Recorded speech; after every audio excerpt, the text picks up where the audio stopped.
Welcome to Paranormal Central, broadcasting live from Central California with your hosts Jeffrey Gonzalez and Alan Thomas. Broadcasting video worldwide at ParanormalCentral.net and broadcasting audio on the Dark Matter Network at ArtBell.com. Are you ready to witness something that you cannot explain? I'm looking for you, you're looking for me. We have to decide what it will be. Can it be true? Can I believe the unexplained? Look into the sky.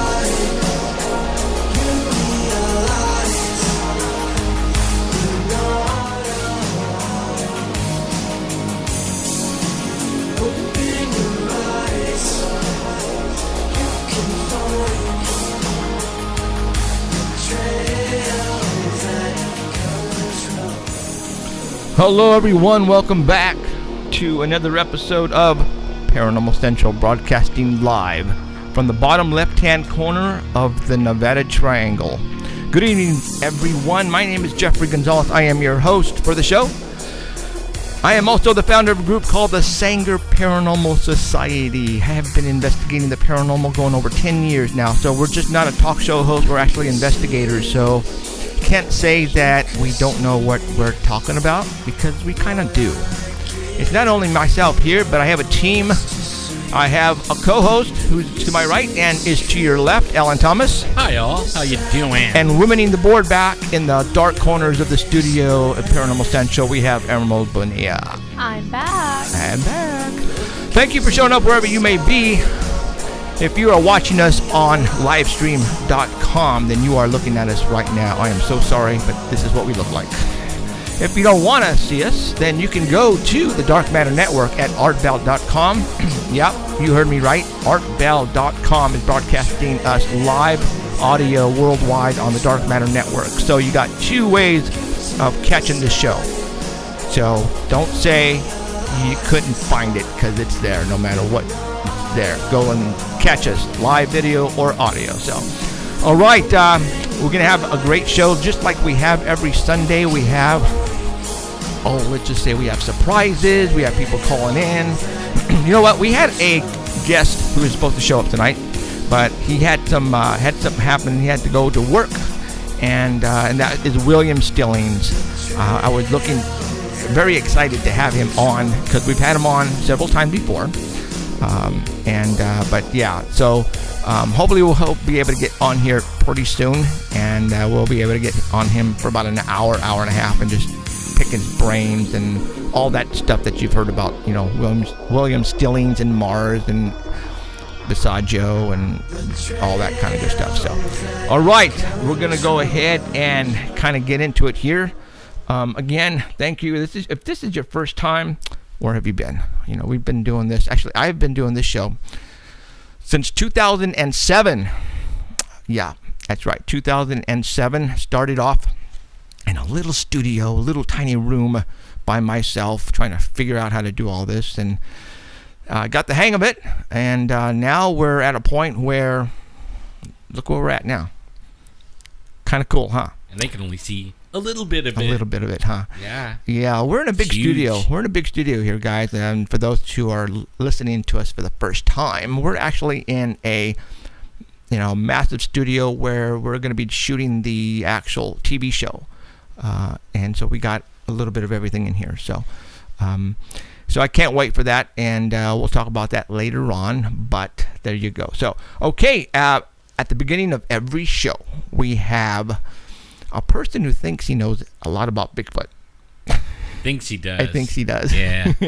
Danny Valderrama, and I guess we can go ahead and get him on the phone, and Miss Emerald is going to go ahead and dial him in. And she's in La La Land over there. She's not feeling too good. She's and we'll get him on the line. Got a bad apple tonight. I did. Yeah. Did it have a worm in it? Did it have a worm in it? No. No? Why? Because it fell on the ground over there. No, I don't know. All of a sudden, she took one bite and she goes, "I got a bad apple," and I started busting up. It was funny. And so, Mr. Danny Valderrama, are you there? Hello. Hey, Danny. From Hawaii. You talk what? I'm in Hawaii. You're in Hawaii, and Yeah. you better wake up because you're dreaming. Right? Yeah. You must have rode dreaming. Santa's sleigh, right? You're dreaming. I think everybody would. Nah, you know what? Hawaii, to me, I went there one time, and it really didn't interest me much. It didn't. I've never been there. No, it's now my wife, on the other hand, Cheryl Diane, whatever her name is, if she could move there in a heartbeat, she would. In a heartbeat. So maybe one of these days we're going to have to get a summer home there. If we ever make some money, we'll see what happens. But Maybe she'll let you visit her. yeah, you know what? Yeah, I can see that happening. All right, Mr. Danny, how you doing? Pretty good. Yeah. So are you tired like me? I'm tired. Yeah. How many hours are you working a day? Probably about 10, 11, maybe 12 sometimes. Yeah, that's when yesterday I worked 12 hours, and today I was supposed to work 12 hours, but I got off 8 hours, and I'm hoping that they're not going to get me in trouble because, the show is really important. So, we're not making $1 million here, folks. Just because you see a freaking nice studio here doesn't mean we're making any money. So, I have to work overtime in order to provide this for all you guys. So, Yeah, we did a lot of dumpster diving. yeah. So, all right, Danny. Danny sent me over some photographs, and we're going to be looking at them right now on live stream. If you are listening to us at artbell.com, you can go over to their website at artbell.com, and right there on the homepage, you will see a link that says Paranormal Central. Click on that, and you will have some pictures that Danny's going to be talking about. And then at the second half of the show, we're going to take a break because this is a 3-hour show, and so we kind of need time. We don't have commercials here, guys. So at an hour and a half, we're going to take a 5 to 7 minute break, and we're going to take a little breather, come back, and then Heidi Hollis is going to be calling in, and we're going to talk to her about her information on ghosts and UFOs, and so she's our second reporter at the second half of the show. So right now we have Danny. Actually, if anybody wants to buy commercials in that, I never thought 3 about minutes, email us off of our YouTube page and let us know that you want in and we'll advertise you during our break. Right now we are doing really well, you guys. We are being watched all over the world, and I am not joking. And The government. And the government. So, Yeah, them too. so yeah, if you want to purchase some commercial time here, video and audio, or just video, you let me know, and we'll make it happen for you. So, okay, let's go ahead and go over to the Sasquatch report for December the 14th, and let's go 12, to 13, 14. That was today. yesterday. Oh, was it? Yeah, 12, 13, 14. Today's 14? Yes. Oh, yeah. Okay, so yesterday. it's 12, 14, 14. Your day. So, all right. And we are now. Oh, yeah. I do. Yeah. Okay. This picture that just came up. Go for it. Number one. All right, this first one has 2 pictures. It's from the Crypto Crew. It's dated December 9th, 2014. This is by Thomas Markham. He put out a call for Bigfoot sightings and UFO sightings, and he sent in this report. It's kind of an old report, but he's just getting around to reporting it because he happened to see this call go out for reports. His name is Rudy, and he emailed Thomas, and so Thomas has his contact information. It happened right here in California, not too far away from us, in the Kern and Kings County. It happened in the late summer of 1977, about 1 o'clock, and it was on Highway 41. Now, that 1 o'clock in the morning or afternoon? 1 o'clock in the morning. Okay. And it says between Avenal and Paso Robles. When I look on the map, it's like closer to between Kettleman City and Paso. And it was a 10-second sighting, and he had 5 witnesses with him. And they were coasting down a hill on Highway 41 going north, and they saw a car coming up the hill, and they saw the car suddenly hit the brakes, and they were expecting a deer to come shooting across the road there. Instead, they saw a huge, dirty, brown, hairy critter standing over the center line. And as he got closer, he had to hit his brakes, and when he did, he said the creature turned its whole body to face his car, and then it took 2 steps and was gone. He said they estimated the height about 8 to 9 feet tall. He said that it was in the White Canyon area of Highway 41. Okay, White cool. Canyon. We go that route when we go visit the mother-in-law in Morro Bay. And right when you get off of Highway 1 and you start to go over the hill to Morro Bay, and there's a national forest campground right in there. It's like a Atascadero. Is that what you're talking about? No, actually, I don't even know what the city is. No, it's actually in the forestry area between the 1 and the 101. As soon as you get off the 101 and then you start to go over the hills, right? That's a Atascadero. Is that Atascadero? Okay. And then you go from Atascadero to Morro Bay. Okay. Then more close to Morro Bay, there is a campground in there. Mm-hmm. There was a Bigfoot sighting in there. And there's loaded with poison oak. There was a Bigfoot sighting in there, and I remember Cheryl was telling me about this. And but yes, so. And there's a lot of deer out there too, because we've seen deer in the fog going down one of those highways. Mm-hmm. All of a sudden, there's a deer in the road. Yep. Yeah, but like where you're saying that's like desert. Yeah, there's no kind of like desert. In 1977, who knows how many trees were out there? But near there is Parkfield, and we've been to Parkfield because that's right where the San Andreas Fault is, where the two plates come together. And there's plenty of trees there. There's like creeks down there, and all the trees that are in the creek there. So I worked out there. We've heard of desert squatches too.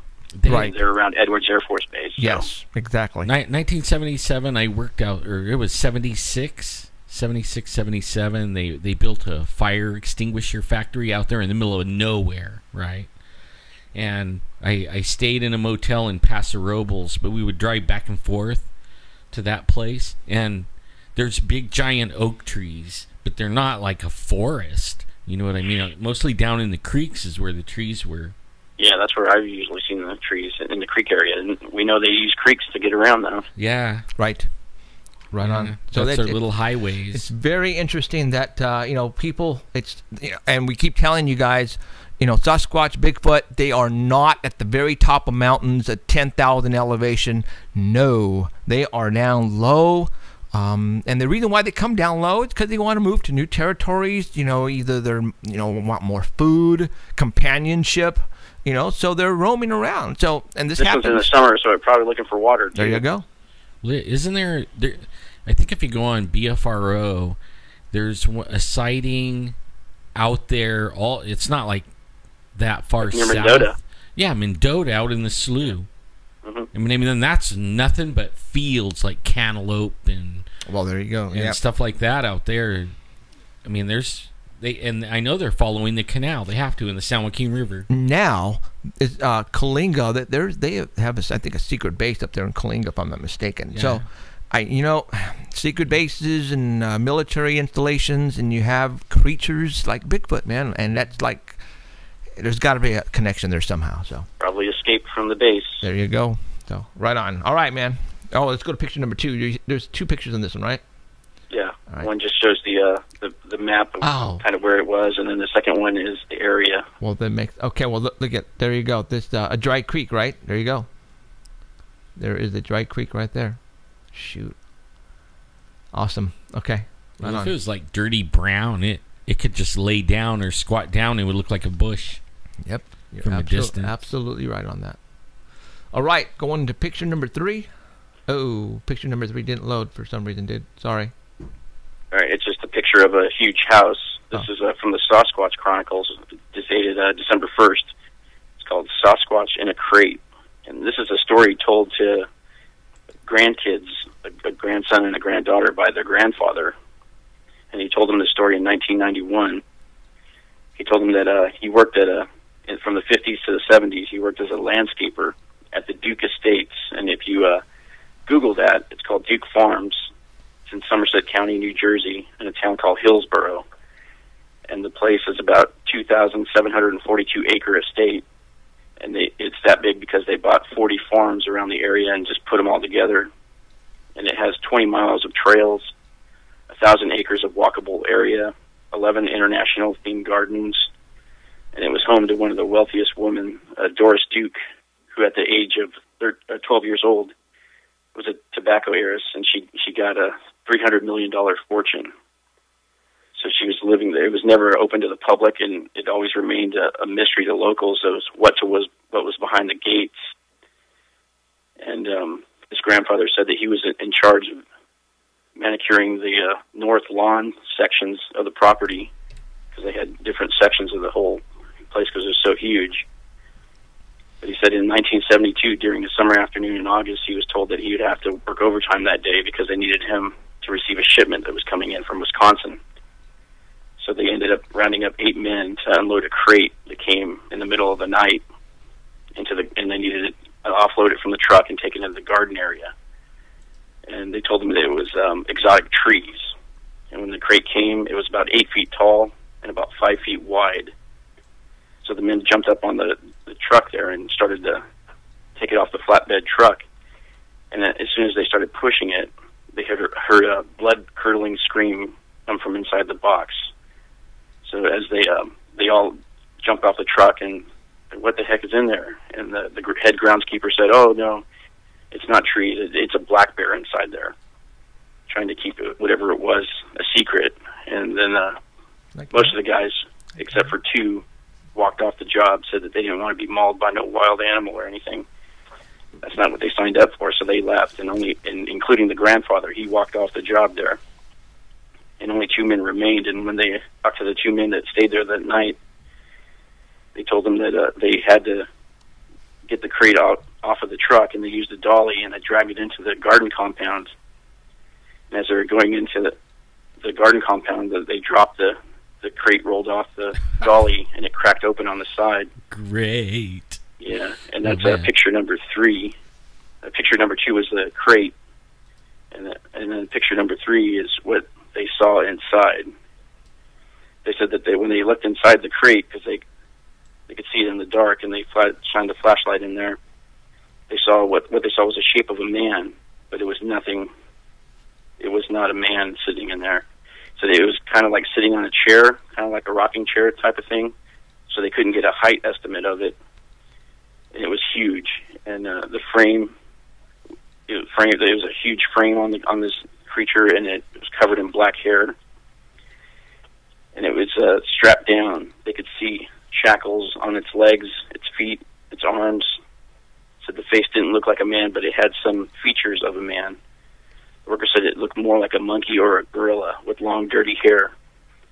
And they said that when they looked up at him, and they said that it looked like it was trying to say words, but only drool was coming out of his mouth. Then they were under the impression that it was sedated, and because it couldn't keep its head up, it kept on resting on its chest. It would kind of like pick it up for a second, but it couldn't keep it up.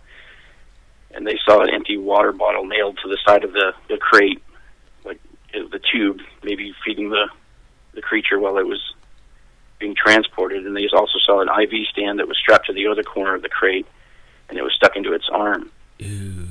He said the odor was overpowering. It smelled like urine, waste, and body odor. And it was they didn't know. The grandfather was said that he stuck to his story, and even when he was getting ready to die, the grandkids asked him again if he remembered the story, and he said, "Yep." He said it happened just the way I said it did, but there's so much I left out. He said I didn't think you'd be able to handle everything that happened. He said, but remember, I went back the next day, and I still worked there for 2 more years, so there's definitely more to the story. He said, but I'll come back tomorrow, and I'll tell you the rest of it. And the grandfather died. Oh, man. Wow. But this is an actual place. I looked it up, and it is a real estate. But if you Google it, too, there's plenty of stories about it. But what it was or what happened to it, nobody knows. Or nobody's talking yet. Right. Maybe because his grandfather talked, maybe the other guys will come forward. Because apparently there was 8 of them.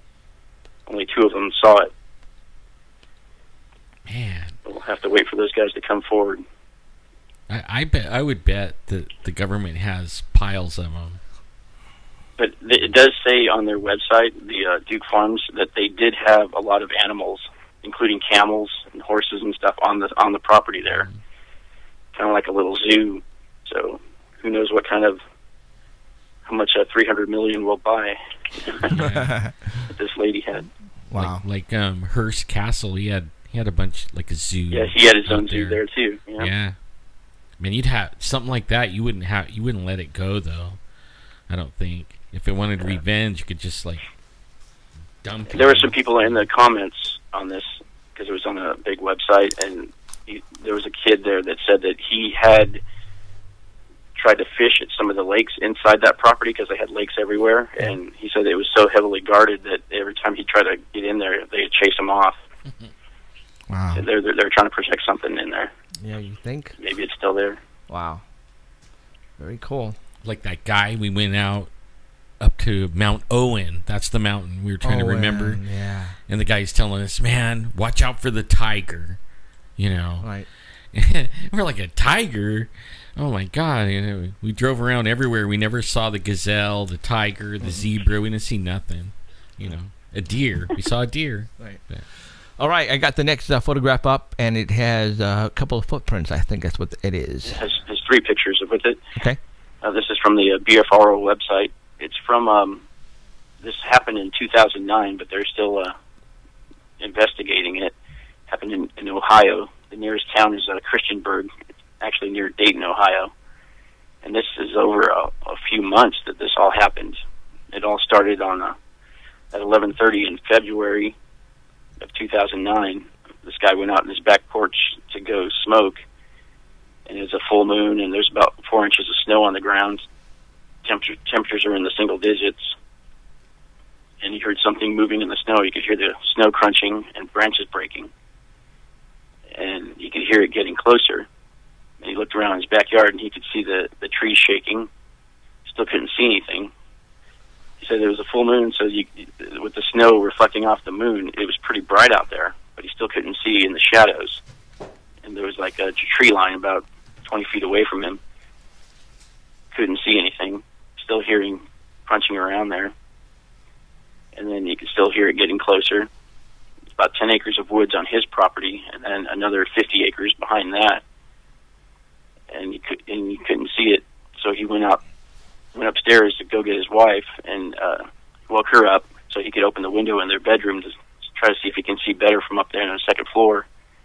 And they could both hear something walking on 2 feet, crunching the ground and breaking branches. So the next morning they go out and look for whatever it was out there, look for evidence and stuff, and he finds 17-inch tracks, and those are the pictures, that first picture. It's about 9 inches wide, and he sees them all over the place in the backyard, right where he's hearing all the noises. So he followed the tracks, and he said it looked like a tornado went through there. You could see all the branches and trees broken and stuff, and about 60 to 70 yards of tracks. And then 6-inch diameter trees were knocked over, and it went all the way to the back of his property where he had a barbed wire fence. And it was about 5 feet high. It was pushed down to 1 foot high. It looked like it was stepped on. And there was hair on it, so he collected the hair in a little plastic bag. Says he has a lot of deer out in his property, so he thought it was a deer, but after finding the tracks, he knew it wasn't. And he followed the tracks past his fence into his neighbor's area, and he found a fresh dead deer, a deer kill. So there's no hunting on his property or the neighbor's property. But as he looked at the deer, he saw that the deer had no legs. The legs were removed, and the lower jaw was ripped completely off of the body. So there were no internal organs. Its rib cage was completely smashed in. Not the coax. And then he looked around, and he could see that the deer legs were stacked against a tree there. So no predator would stack deer legs against a tree. He went over there to where the legs were, and he could see an indentation in the ground where something sat there and looked like it ate its meal right next to the tree, leaning up against the tree. So he started taking pictures of the whole area, and those are the pictures of the deer that you're seeing there. And as he was taking pictures, a tree branch hit him in the back of the head and knocked his cap completely off. So he knew whatever did this was still there. And he was thinking Bigfoot already. So although he had never seen one before, he was thinking it might have been a Bigfoot because by the big tracks. So he ran back to his house, and then he sees it again 100 feet. The next night he sees it again in the backyard, 100 feet from his deck. He's walking towards him. So he gets out his shotgun, and he can see eye shine in the dark. But he still can't really see it. He just sees a shadow of it.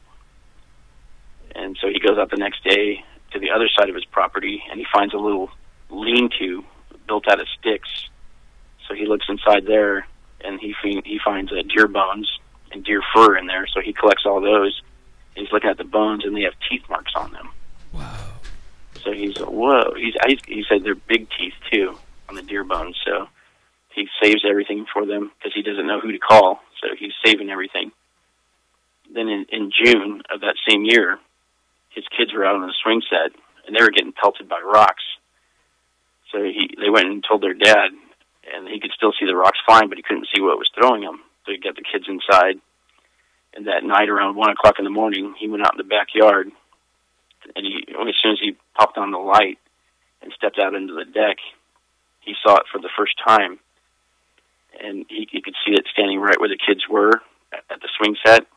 And the swing set, he says, about 6 feet high, and this thing was about 2 to 3 feet taller than the swing set, just staring at him. So he freaked out, and he couldn't move about 4 to 5 seconds, and the thing just turned around and walked back into the forest. So now he knows for sure what he's dealing with, an 8 to 9 foot tall Bigfoot in his backyard. So in July, he's back in his backyard. They're picking up wood, him and his daughter in the backyard picking up wood, and all of a sudden they hear what sounded to them like a lion roar. We've heard that before. So they also hear wood knocking. Oh, that's scary when the roar happens. Just throw it. Yeah. Thank you. He hears wood knocking back there too, and he doesn't know what to do because he knows what it is now. That's not. Then later that night, the next night, they hear a noise. They have a gravel driveway, and they hear something walking on the driveway, going towards their garbage cans that are on the side of the garage. So he goes out the front porch, flicks on the lights, and he sees it again, 8 to 9 feet tall, standing by his garbage cans, staring at him. So he just turns off his lights, goes back inside. He doesn't know what to do because this thing's living in his backyard. He knows for sure now. And it's been there since, it's now July, and it's been there since February. At the break. Oh. So he doesn't want to tell any of his neighbors because he don't want to freak them out. But then he was in his backyard one night, and he could hear noises coming again from the forest. And then all of a sudden he hears his neighbor's dogs barking. And then his neighbor pulls up on his ATV, and he tells his neighbor tells him that he's hearing something in his backyard. He came out to check it out, and he's, oh yeah, I'm hearing it too. And then he tells his neighbor everything that he's experienced and what he saw and all that stuff. So his neighbor's thinking, okay, but he goes out with him the next day, and they find another dead deer out there, torn apart. Wow. So this was going on for 7 months. And what's interesting about this is the government, the witness that reported this, is a government contractor working on advanced systems at Wright-Patterson Air Force Base nearby. Whoa. Oh, wow. So there's another connection there, another government installation nearby. Right. Very cool. That's pretty weird. I tell you, I think our theory holds water, especially here in Fresno. Wherever there is a military installation is because there are paranormal activities occurring in that area. Sound parallel? Or they're happening because of it there. It could be too that they're doing experiments and yeah, because you have Area 51 military installation, you have Mount Shasta's military installation, you have Fresno military installation, and I'm Edward Air Force Base, I'm pretty sure, and then all the other ones, they're witnessing Bigfoots. There's UFOs coming down, mostly because of the nuclear weapons and stuff like that, but I know there's a correlation. There is. I know there is. So wherever Area 51, Mammoth, Fresno, and maybe even the coast, it's pretty much in a straight line. Yeah, you're right. It absolutely is. So that's why Fresno has so much activity, and a lot of people want to know why Fresno, because I've been letting people know about Fresno since I first started this, and everybody thought I was just making this crap up until I started showing them photographs, and people started coming forward, and I started presenting everybody with the evidence, and people still didn't get it. They go, there's no way. And I'm going, you know what, there is a reason for all this, guys. There is. I'm not here just because of one specific paranormal subject. It's here, we have it all here. We have it all here. And that's the reason why we started this whole, show, is because we want to show you what's going on, not only here, but in other parts of the United States and the world that have military installations. And, it's more than one person telling you. It's different contractors telling you, and people that work there and seen it for themselves, and they have no clue what you're talking about and all that stuff. They just they're telling you something weird they saw. Right. Yeah. Yeah. Actually, the reports since we've been on Art Bell, thank you, Art Bell, and everybody over there. Since we've been on that, the emails and the messages and people hitting me, like in the stores and stuff like that, the counts are increasing. Some of the stories are old, like the one you talked about, 1977, but yeah, it's because people don't have a place to report them, and now they're slowly finding out places to report their sightings. Exactly. This is what's happening to us too. Yeah. I've had them tell me that people that's ran into Bigfoot up in the hills. I mean, actually ran into them at their car and all kinds of stuff. And different colors. Multicolor, like a calico Bigfoot and a white Bigfoot and a black Bigfoot, and I mean, it's amazing. And then I have people telling me there's only one Bigfoot. My buddy at work, he goes, there's only one Bigfoot, right, Jeff? And I just started laughing at him, and he goes, what's so funny? I'm going, dude, you haven't seen our show, have you, you fool? They say it. They believe it. They'll argue with you. There's only one. Yeah, he moves from the East Coast to the West Coast in a matter of 2 hours and 46 minutes, and yeah. Well, he can really, he flies. He gets in his UFO and he flies over there and over here, and he takes his baby out, his fake baby. Oh my gosh. Could be. Oh yeah. What are we gonna do with these people? I don't Watch know, the show, you guys. If it's not our show, watch another show. It's just, you know what? Once they mentality hits them that there are no monsters. Those UFOs, they're just airplanes and helicopters and people flying remote-controlled drones. That's all they are, you guys. You guys are wasting your time. Well, the Bigfoot thing just blew up this week. I mean, wow. And some people are even in the Bigfoot groups are saying, I'm tired of all the drama of the Bigfoot people. Choosing sides and drawing lines. Oh man, they really are this week. I mean, Todd Standing really he got him. Well, you know what? Going, Danny's on the phone. Let's go and talk about that. The whole Jeff Meldrum thing. All right. Yeah. Let's let's talk about that. Kathy Strain came out. Yeah. Okay. Kathy Strain came out and pretty much put her fist on the desk and said, you know what? Todd Standing is a freaking hoaxer, and Jeff Meldrum is associated with Todd Standing. Therefore, this is Kathy Strain talking, right? Not me. Kathy Strain says, I am not going to consider Jeff Meldrum now credible anymore. That's right, yeah.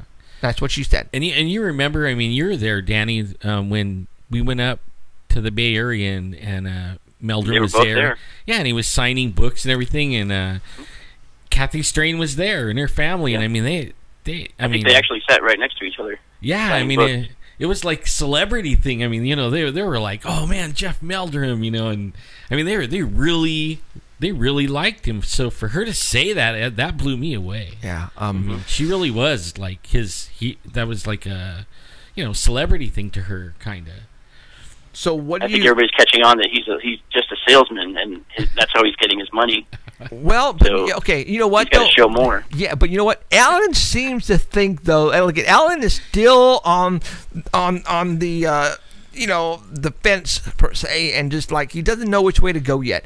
Me, I can't go either way yet either. We'll have to let it play out. Yeah. I think there is activity at his sites. Yeah. Maybe not to the degree that he's making everybody believe, or have the videos. I don't know. I don't think they are real, but we'll have to let it all play out. I mean, see what happens.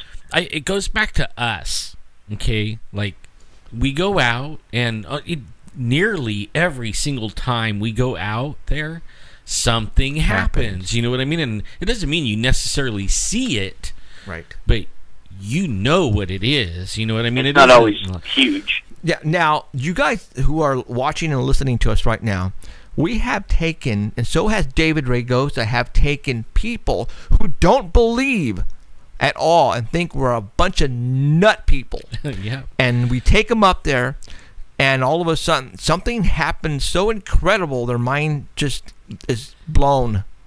And one person in particular, Mickey Burrell.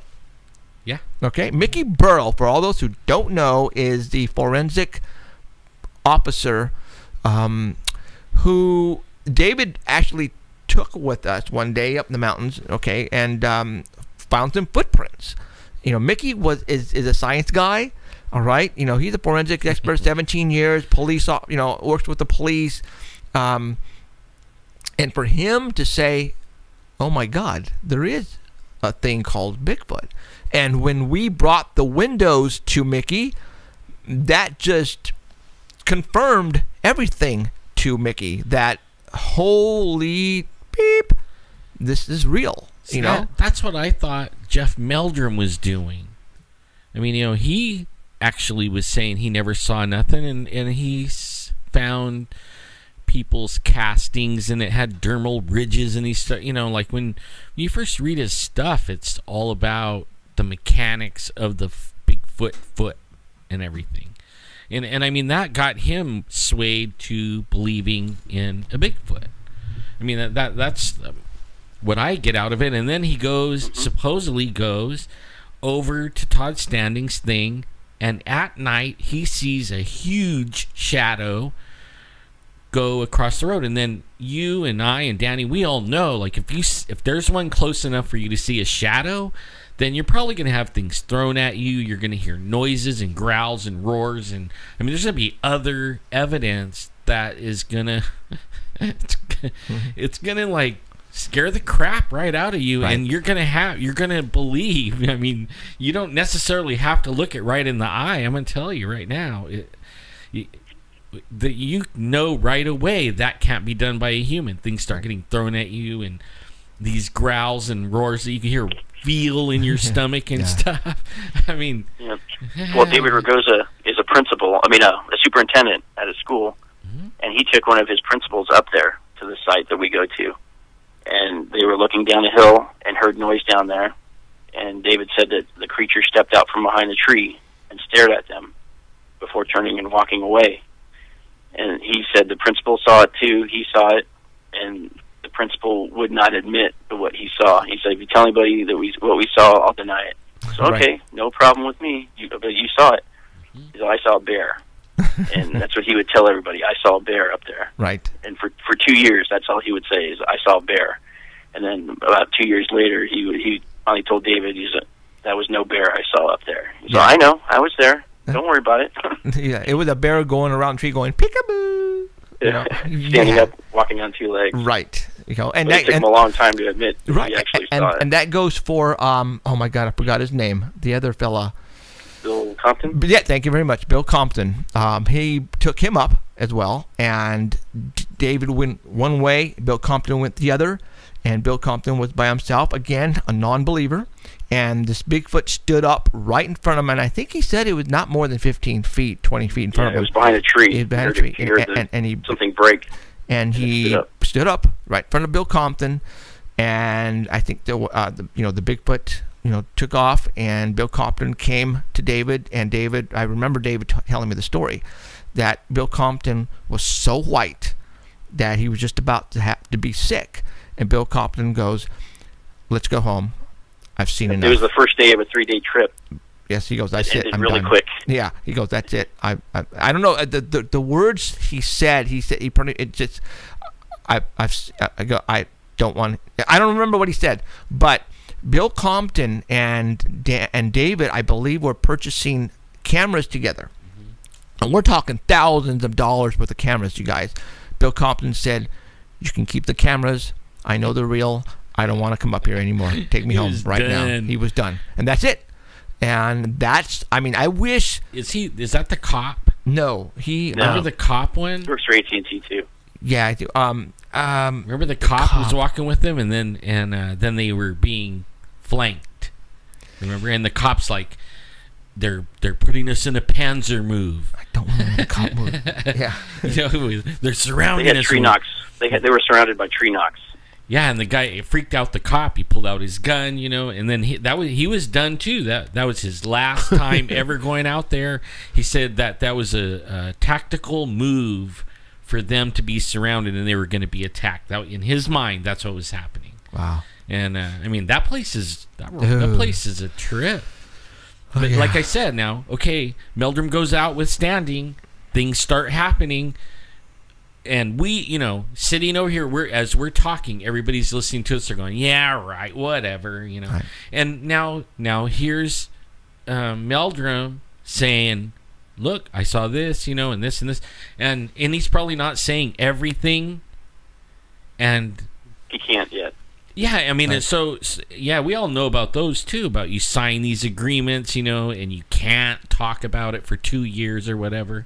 And so, I mean, I'm going to stay on the fence because I could open my mouth and say, "Forget that dude," and he's faking everything. And then 2 years from now, when it hits the TV or the movies, and you're looking at it going, "Holy beep!"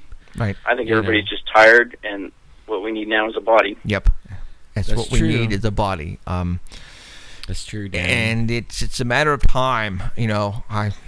One of these days, somebody. You know what? For all those Bigfoot Can't say it, investigators, they'll start following us for every all time we those go out of Bigfoot town. investigators out there who now have the mentality to say that yes, you know what, we need a body, and you guys have to be very careful.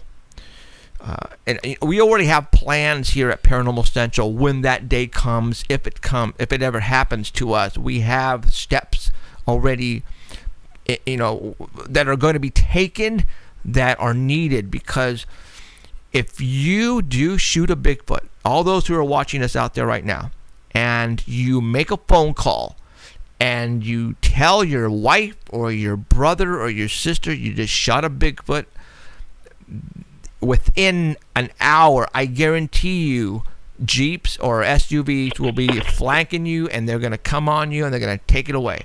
I would bet 20 minutes even. Helicopters were going to be coming in. You guys have to understand that certain phrases are programmed in the NSA and CIA for them to be catching on, anything like that. That's how careful you have to be. You guys have to go in completely silent mode, and don't tell anybody what you've got. Take it, hide it. I would cut off a hand. I would cut off a foot. Put them in different locations. That's what you need to do. There are plans that need to be planned. You guys need to have a plan. All right, just don't go, woohoo! Look, we got a Bigfoot, and all of a sudden take it down to town and show everybody. No, it's going to get taken away so fast. Now, that goes for everybody that just goes camping and hunting too. Right. I mean, I was deer hunting and I ran right into it. Or actually, I was sitting there and it came down on me, but I could have shot it right then. And I mean, if you you weren't looking for one, so you didn't know how to react. At that time. No. In fact, I got to think about it for 30 minutes. I watched it for a long time. When it started running, I actually was thinking about the other ones. That I would shoot the one, and then it's, I got this big 10-footer on the ground, and I'm, tripping out, looking at what I shot, and the one behind me was the one I was worried about, so I wouldn't shoot it.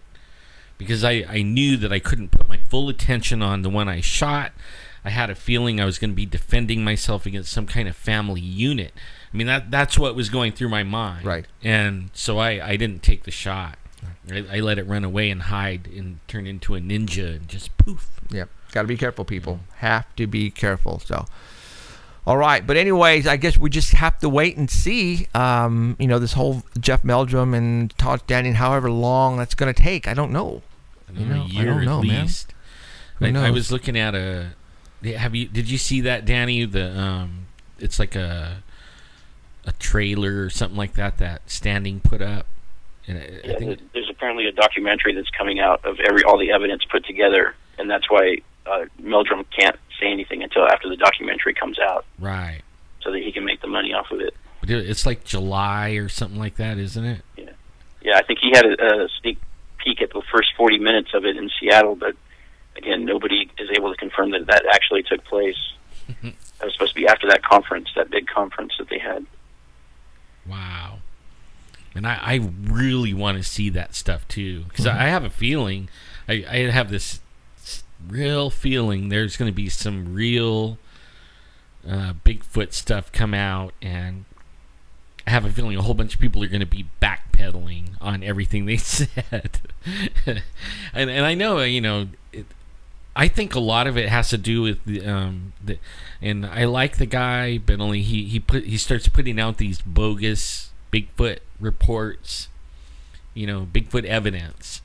Mm-hmm. And there's nothing going on, in the Bigfoot world, no Bigfoot reports. So then he just starts running crap, You tell me what it is, and then you see some guy jumping around, in a black suit, it's like that kind of stuff is what's getting everybody tired of it. Mm-hmm. That you can't just keep on running all these bogus, stupid, and you think it's going to be something, and then when I don't even look at them no more. I read the comments first. Yeah. It's like, oh, everybody said it was crap, I'm not even going to look.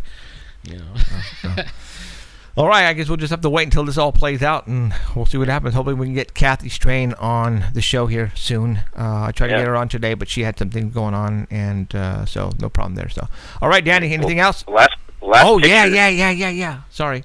It's from Answers.com, and it lists the top 10 best Bigfoot pictures showing proof of the actual creature. And if you look down into it, number 4 is a very familiar picture. Yes, it is. It says Memorial Day weekend is typically a time to get friends and family together and welcome the coming summer season. During this weekend in 2011, visitors to the Sierra National Forest in California had a shocking surprise when they checked their remote cameras, the trail cameras. The footage appears to show a Bigfoot sitting on the side of a rocky hill and reportedly also left an oily residue on the cameraman's car. I wonder what that could be about. I don't even have a clue. Right. Hello, you guys. Miss McFly. That's the windows off of my truck. Yes, that made it to number 4. Number 4. But you know what? Number 3 was a story. It didn't have anything backing up number 3, right? Number 1 was a Gimlin Patterson film. All right, I can understand. That's number 1, sure. Number 2 was the print that was brought down by Destination Truth. Orang Pendek. From Malaysia, right? Oh, yeah, that was a good one. Okay, that one was a really cool one. If that one was true, then that one was a killer find, all right? And then the third one was what, Danny? I don't remember. Yeah, I was reading it, and it was like a story with no proof of anything. So, here we've got the window, the proof, and then, the footprint that you see there with David's hand, and a couple of pictures. So I think we should be number 3, to be honest. Man, you know what? And there's actually a boatload of pictures. That's just one of them. You guys don't we know. have a whole trackway Oh my gosh. of that track that you're looking at right there. I mean, somewhere on my computer, David downloaded all of them, and because he's like, nobody believes him, so he's almost gave up on proving it to anyone, Man, one day we were at his house and he showed us. I don't even know if I should talk about this, but it was. I think he showed it to you, not to me. I don't think I was there. He would take bags of apples. Oh, the fingerprint. Is that what you're talking about? Yeah, and then I didn't see that. He took a bag of apples and then he would cut a slit in the bag, just enough to pop out an apple, right? And then take a bite out of the apple, show that the apple's good, take a bite out of it, and then throw the apple, and then lay the bag down, and then come back later, and there would be fingerprints where the Bigfoot would go and grab the bag and stretch it out to get the apples out. And, the cellophane bag or whatever they are, you could see the ridges of the thumb and fingers where it grabbed that bag and pulled it. And, oh, man, big old fat fingers, And he had that blew me away. I was just like, oh my God. Man, I can't wait to do that. Mickey Burrow would have had a field day with that. So. Wow. Okay, Danny. So I guess what we're going to do is, because of the work schedule between you and I, is we're just going to go ahead and work this whole until, New Year's, I guess. And then we're going to start shooting the first week of January. So. Okay. All right. Is that rain? No, it's a jet. Oh. Okay. All right, mister. Thank you very much, sir. All right. Talk to you have a soon. good night. All right, Bye, you too, Danny. man. See ya. Take care, ma'am. All right, Danny Valderrama, our Sasquatch reporter, who's been with us. I don't know anybody else except Alan that are big Bigfoot geeks than Danny and Alan. Oh, man. They live, poop, drink Bigfoot. I ran into my friend, a best friend. We went to high school. We lived across the street from each other, and we'd go and take motorcycles up there and all our rifles and everything, and we would go 2 weeks at a time, all the time, every summer, every weekend, and then during take our vacation from work and stay 2 weeks. And one day I saw the Bigfoot on the hunting trip he didn't go on, right? And so then he comes by and he's like, hey, old man, and I didn't know who it was, and then he pulls in my driveway and he's like, you still go camping? I'm like, yeah. What about you? And he says, oh, I bought a trailer and I'm going to start go camping, back up to the old places and stuff. And then I started telling him, man, let's go over. I know some spots. Like I told him I want to go up to I want to go by the Apple Ranch. Right over there, and that's on his side of the mountain that he knows really well. It's like, man, let's go over there, and we'll do the little apple bag trick. Put a couple of apple bags and cut a slit in it and everything. And I showed him tracks several times, way up. I mean, like on ridges where there's no roads and you have to walk a half an hour, to get to the top of the ridge. And here's these man tracks, barefoot man tracks, and I mean, they were like size 13s, not 27 inches by 10 inches or nothing. Right. And I think they were younger because they actually had an arch, and I think that's what threw them off. I mean, at both times they had an arch. But come on, I mean, how high were you guys? 9,000 feet. Okay. Did you ask them why would I don't know, teenager be walking around here barefoot up here at 9,000 feet where it's cold? Okay, it would be like 7:30, 8 in the morning. By the time we got to where we were, we would start hiking right when the sun came up. It was dark. And we would get up there, and you could see these tracks going off into the wilderness. No trees. There's no trees. We're above the trees. Okay, the trees can't live that high up. Right. So you could see the tracks going off in a straight line, a very straight line. Straight line, not parallel like this, but yeah, exactly, straight. almost Boom, totally straight. Boom, boom. Yeah, and with like a 6-foot space between it. Okay, and still see the ridges in the sand, and wow. He was still like, no. And when I was telling him, let's go, and take your camper and we'll go up there and I'll prove it to you. He's like, no, let's not, go there. Okay. All right. Well, my kid and the wife, or the elf, I should say, just walked in the studio, and I think they want to present me with a present, I guess, here. As you can see, I don't know, probably not, but I'm wearing a Christmas shirt already as it is.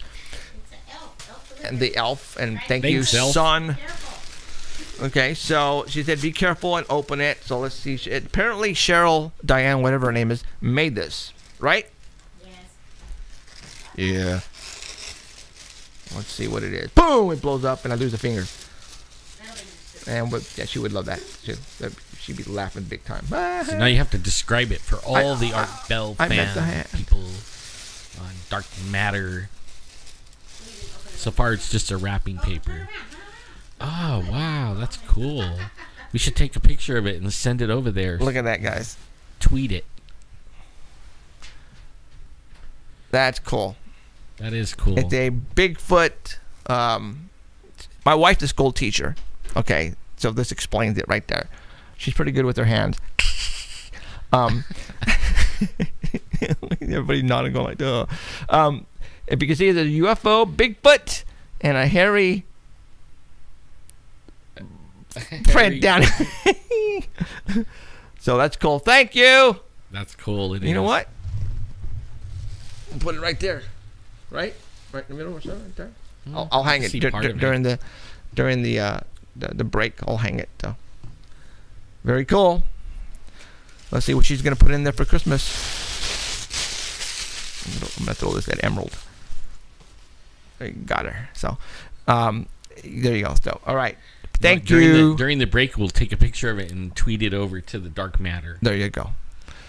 So that way they can see what my wife made me. Actually, look at that foot. That's actually pretty good. It is good. It has toenails. Yeah, so geez. Yep, that's my wife actually, I have to admit, she actually is very creative. And in her classroom, all of the teachers, when it's holidays, they come over to her classroom and sneak in and look at what she has so they can steal her ideas. Because she really goes all out, doing different things as far as not only seasons or holidays, but just what she has for her students. She'll have, she's a big dinosaur freak, Cheryl is, okay? And I can tell you right now, she's a big dinosaur freak. So she'll have a sandbox in her classroom where she'll have dinosaur bones, and she'll have the kids go and look for dinosaur bones and with the brush. And I mean, she gets really into that stuff, and she makes, it's the kids that get her are really lucky, because not a lot of teachers know how to really be creative. I mean, and that's why when we put on haunted houses here and we have the time, she'll go all out and really decorate and stuff like that. So very cool. All right. Yeah, and they get lines of like 800-900 people this year wrapped around the neighborhood. We started doing our haunted house here. Second year, third year we moved here. And we did it small. We did it in the garage. You enter one side of the garage, you go out the other. We had like little 3 stations. But every year it started getting bigger and bigger and bigger. And then now we have it going on, starting on one end of the yard to the front gate, and then go around the back of the house and then exit on the other side of the gate. And, because this year it actually rained and we knew the rain was coming, so even though she did put a lot of effort into it, within an hour it started to rain and we had to call it quits. Previous years, you guys, we'd had somebody at the front with one of those clickers. Averages around 800 to 900 people would show up to our yard. All right, and the line would start at 6 o'clock and before it got dark, and go out the cul-de-sac and to the right and that. And we don't charge. We just do it because, we feel that we just like doing it. It's fun. It's fun. We like scaring the crap out of people. How's that? We like making kids cry. And boy, do we ever make kids cry. So there you go. I remember kids crying and parents running. Leaving their kid crying. One of the first years we started going around the back, we had 3 news stations at 24, ABC, CBS, and Fox had their vans parked out in the cul-de-sac, and they were doing live remotes from our house, because they were going, holy mackerel, these guys are nuts. But that's just us, and that's why when we do something, we go all out, as you can see on our stat. All right? Because, when we enjoy something, we go all out for you guys. And this is what we're doing. So, all right, let's continue. Let's have some more fun. What time is it? It is, it's only 6 o'clock, right? Yeah, 6 o'clock. So we got another 25 minutes. We're going to take a break. And we're going to go take care of some business, like getting some hot to drink and some coffee and all that kind of stuff. So, let's talk about what's been happening in the news lately. There's some things that happened in the past couple of weeks we didn't get to talk about last week because we ran out of time. Well, first of all, let's I'm gonna go ahead and put this on there. I hope this oh no, there it is. All right,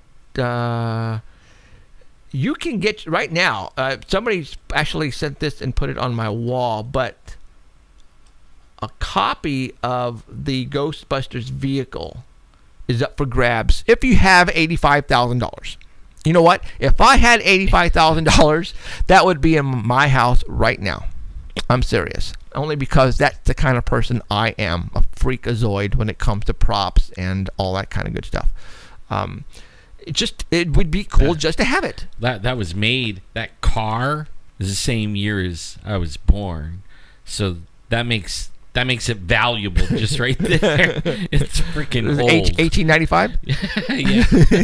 I think it was 1959. Oh, 1959. Okay. So, apparently it's not exactly, to the T of the original, but, when people put these things together, they go all out and they try to do it. It's a good job. They did a good job. But yeah, I think they said the outside is, to the T, like what it looked like in the movie. But the inside is still original. That way, you could take all the stuff off, and then you still have an original Cadillac. Why would you want to take it off? I don't know. But some people, are weird. Right. But, yeah, awesome. So, so a couple people actually sent this, goes, man, you guys need this. You guys really need this. And I'm going, whoa, time out here. We don't need it. We already have one. It's not in running condition right now, but we have one. And they were going, what do you mean you have one? Well, look, guys. Man, it's been in parades. It's been all over the place. Let me show you ours. This needs only a little bit of work. I went to prom in it. Oh, yeah, that's right. you did. Let's talk about that's that. Right. That was fun. Okay, guys, this is our vehicle. I've had this vehicle. It's been a while. I've had this. I don't know. That's been on chasing UFOs. Yeah. It actually made TV. Yeah. This is our vehicle, guys. I've had this now going on 8-9 years. How old are you? Okay, wait a minute. See this thing here, guys? This ambulance? I actually took Emerald to the prom in this thing. We didn't go together. He drove. I drove. I was the chauffeur. She was on her date with another pair, right? It was just us you two. There, and then you picked us up with some other people. Okay, so check it out, guys. I'm driving them in the back of the ambulance, right? And we pull up to the front of where was this at? The park. It was Holland Park West. Okay, and I pull up in the ambulance and I turn on all the lights, right? And I get out and I open the side door, and all of a sudden Emerald and her date gets out, and everybody's going, "What the hell is this?" And it was funny. So, everybody's tripping. All the teachers are smiling and laughing. So I go, and you know what? When people have limos and stuff, the limo driver usually goes and parks someplace, and they eat and they wait until. And that's what I did. I waited, and then I came back and I picked them up and I brought them home. But so this ambulance has been through a lot. And why did I build this thing? Why did I actually, when I bought this, it was white. And it was not running. I had to put in a rebuilt engine in it. I had it painted. I had to get the stickers made, all that. But at the time when we were doing investigations, we took this when we went to spend the night at somebody's house to do an investigation. So, we ran all of the wires in here. I had monitors set up in there, and this was our mobile unit, guys. And I also, I made it so when we were able to put it in parades. We were in a lot of parades, and people got kicks out of this. And it's a good promotion device as well. Still get invites to the parades too. Yeah, but unfortunately, it's not in working condition. And I do got to get it back on the road. And it just takes money. Yeah. And I don't know how much I don't know how much more Rick has to go, our mechanic, but I think that the outside probably needs to change, and we need to put Paranormal Central on it. And Sanger Paranormal Society right now is not the #1 priority. It's this show is the #1 priority. Then once the show takes off, then we'll be able to incorporate the Sanger Paranormal Society into the show. And I think, once we get a budget, we can go ahead and get this thing fixed up and really running, because it doesn't have air condition. And when we were doing, investigations in the summer, oh my God, it was so hot in there, guys. This is the old, even in the night. Yeah, it was so hot in there. So well, like most people, the new people, they don't know Sanger Paranormal Society that's the investigative side of the Paranormal Central. Right. That's the one that has the teams that go out and do the ghost hunting, the just about all the research and everything. That's that arm of it. Right. And that's what actually brought us to where we are now. You know, like bringing all the research that came from that, and then we want to tell everybody, and we want to share. And we started sharing, and we were actually running under the Singer Paranormal name, but it was too much, too big, and the TV stations and the show areas where we were doing it, they're like, man, that's too long of a name. You got to shorten it down. So we did, and now that's taking off. But it doesn't mean that Singer Paranormal Society went anywhere. It just means that it's the research. That's where all the equipment and teams and everything run under that logo and name. Still. And that's I started the Sanger Paranormal Society, and you're probably going, what's Sanger? Sanger is the little town I was born in, just east of Fresno. Very small community. Well, it had thousands of people there, but I was born and raised there, so I decided to call it the Sanger Paranormal Society, and that's where that started. And then once I started investigating and got my team and got a lot of evidence, I said, you know what? I just can't put this stuff on the website and hope someone is going to see it. I said, I really got to, show it somehow. And that's when I started doing the show, and everything that we investigated and retrieved as far as evidence, we show it here. Okay. So that's our Ghostbusters vehicle. And people, they always say, where's your Ghostbusters vehicle? And I'm going, well, it's somewhere right now. So, all right. So if you have $85,000, I want you to go buy the Ghostbusters vehicle. If I had it, I would. Yeah, I would in a heartbeat. So, okay. 2 weeks ago, last week, I believe, there was a couple of cartoons on TV. And, Christmas is here. And you have your Charlie Brown and Rudolph the Red-Nosed Reindeer. And then you have your Toy Story Christmas special.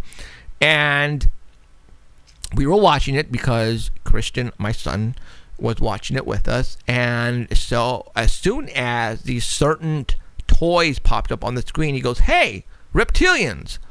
And me and Cheryl looked up and we went, holy mackerel, those are Reptilians. And Christian pointed them out. And I'm going to show you what he saw and what we saw. If you guys saw the Toy Story, this was in the cartoon. All right. Ninjago has them too. The hoodoo? What? Ninjago. It's like the I don't know, Lego or whatever. It's another kid thing. Oh, okay. And it's like ninjas, but only they fight the Reptilians. Ooh. I mean, it seems like the reptilian thing's into everything. Or they're trying to condition us. Starting off when you're little. Yeah. Now let me show you another picture of the actual reptilian. All right. Now what really caught? Now I don't know. Look at that emblem that it has. Dinosaur. It just very weird. Now the little girl in the Toy Story cartoon, when they were goofing around with these toy dolls, she goes, and I don't remember what she called them, but she sort of kind of made a statement, and she said, and these are from Neptune or Florida. Can't remember which one. She said that. The little girl who was playing with all these toys, she goes, oh, and these are from Neptune or Florida. And I looked at Cheryl, we went, what? Okay, so, making a statement like that, like they're from Neptune, I don't know how to take that. What was it? Just they decided to say something stupid and say Neptune. But, we talk about reptilians here a lot. We do, guys. We believe that they are on Earth and under us. I'm going to get out of this real quick. I've actually got, talking about people coming back and giving us reports and everything. That's something that I get reports of a lot. Reptilians? Yeah.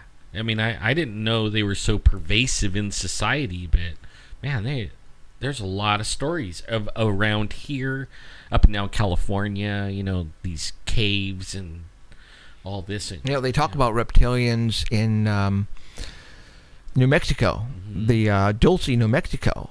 And you know what's weird? Isn't it weird? I don't know if you knew about this or not, but Norio Hayakawa. I remember him. Okay, well, he just came out and said all the Dulce is crap. It doesn't exist. You guys are all, this is all phony baloney. But he's the one who's been pushing this since the very beginning.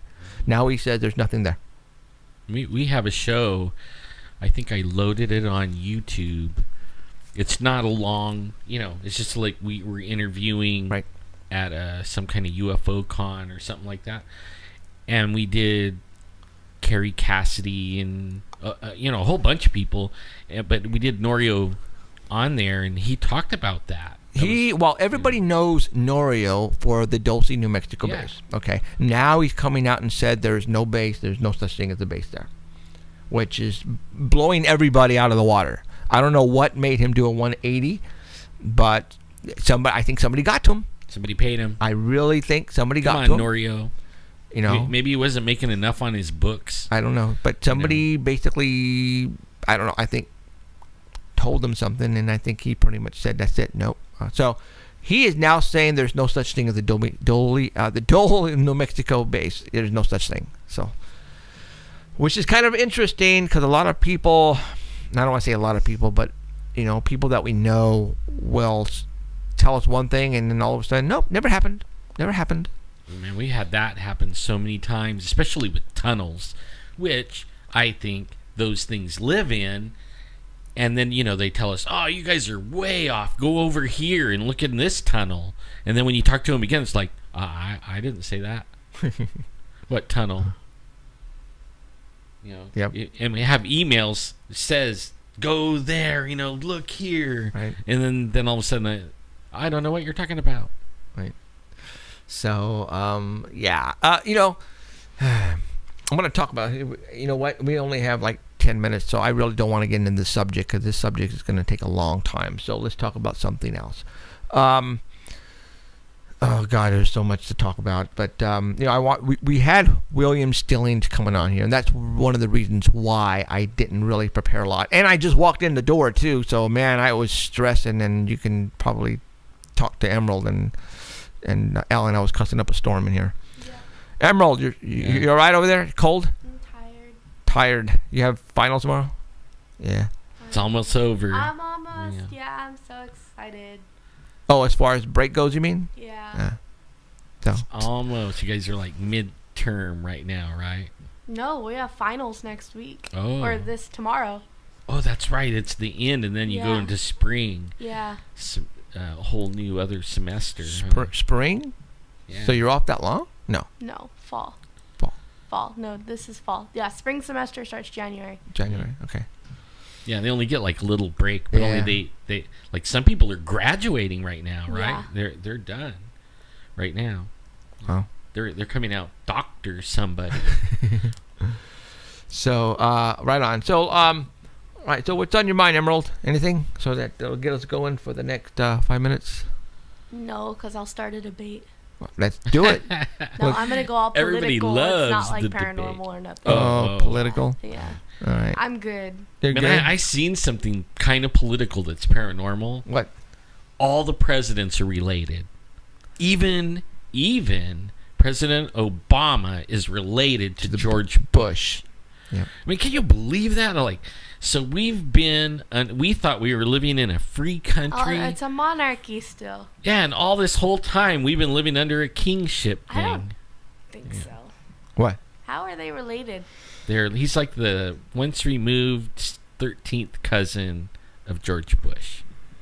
Something like that. I don't know. I'd have to see like documentation and crap like that. They have it on the website. It was all there. On DNA. Yeah. They pulled up the DNA and yeah. I couldn't believe it. I was like, what? I mean, and what really blew me away is all of them.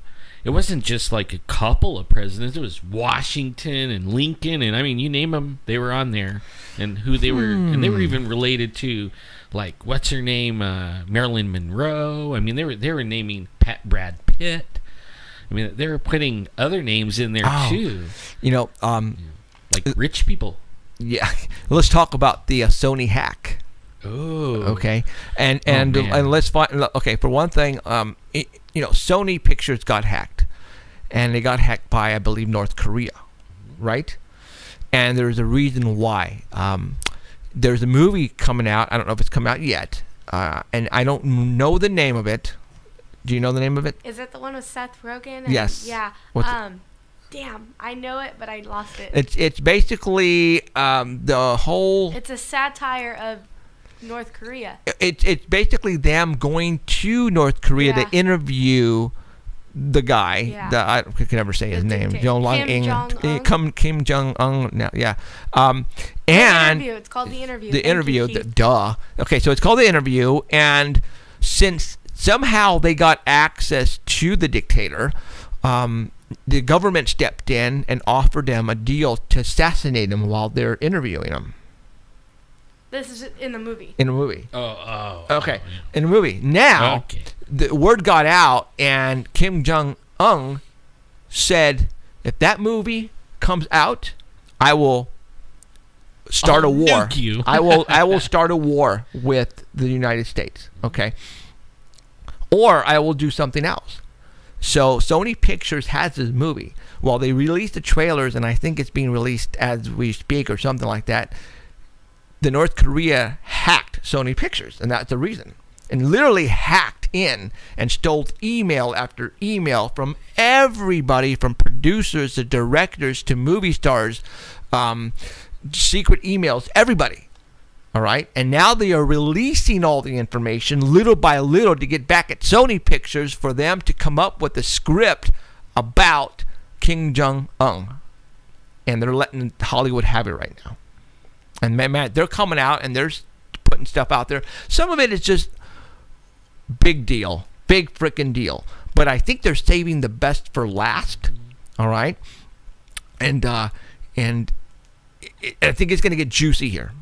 And pretty soon. So literally they hacked into everything, and who knows what they got. So they've got probably, if they've got the emails from movie stars, because they were releasing emails how movie stars were talking to producers and vice versa, and if they got into their emails, then they probably got into the personal computers and probably got downloaded pictures from movie stars. This could go really, really deep, you guys, in form of creating embarrassment for movie stars that have done work with Sony Pictures. So it's going to get good. It's going to get real good. So this movie is probably going to get released either way. Now, after the hack, who knows what the dictator has in store, Man, supposedly, like going back to that DNA and related thing, Kim Jong whatever is related to. What? Yeah, all of them. All these See, guys. now that right there is telling me that this is all planned. Yeah. It's all planned. All right. There is a universal government, NWO, that controls everything. So maybe what we are witnessing right now is just a bunch of people following a script that this is the way that they're being told to run it.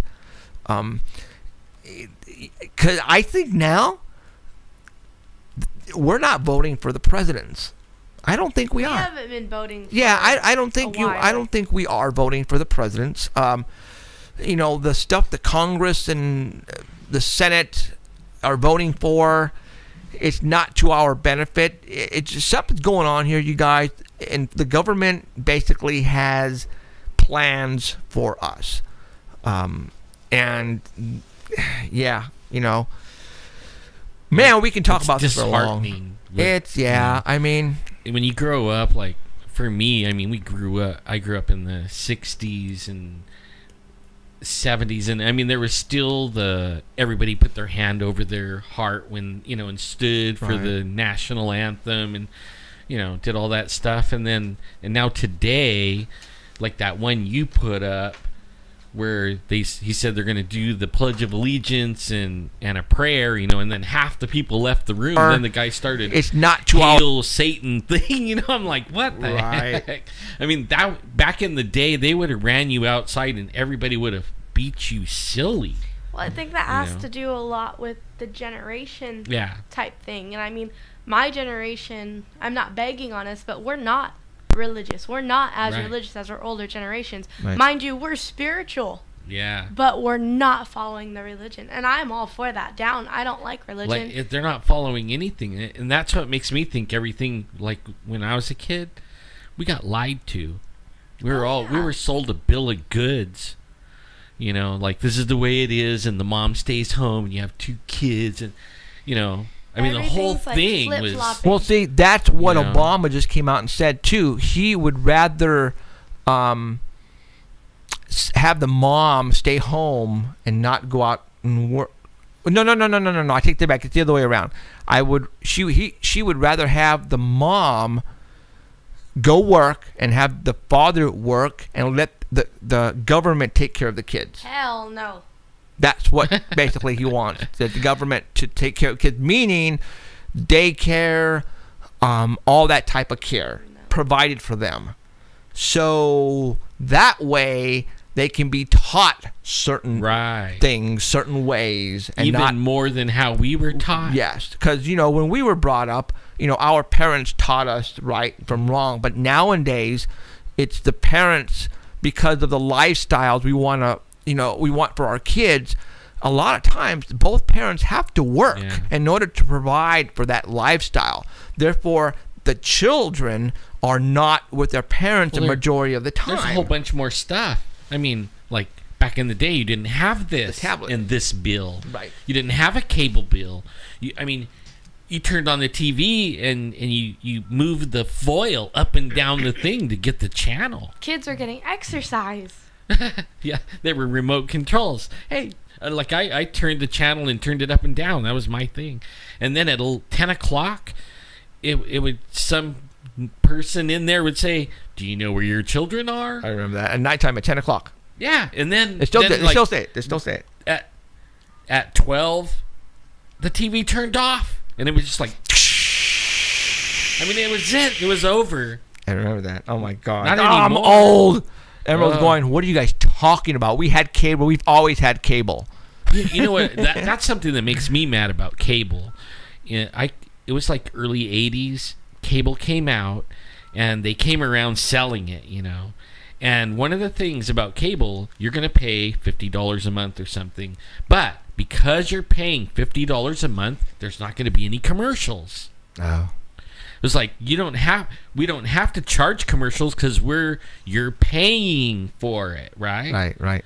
That all changed. Oh, man, it didn't last 2 years. I mean, it didn't even last. There was commercials like right away. Right.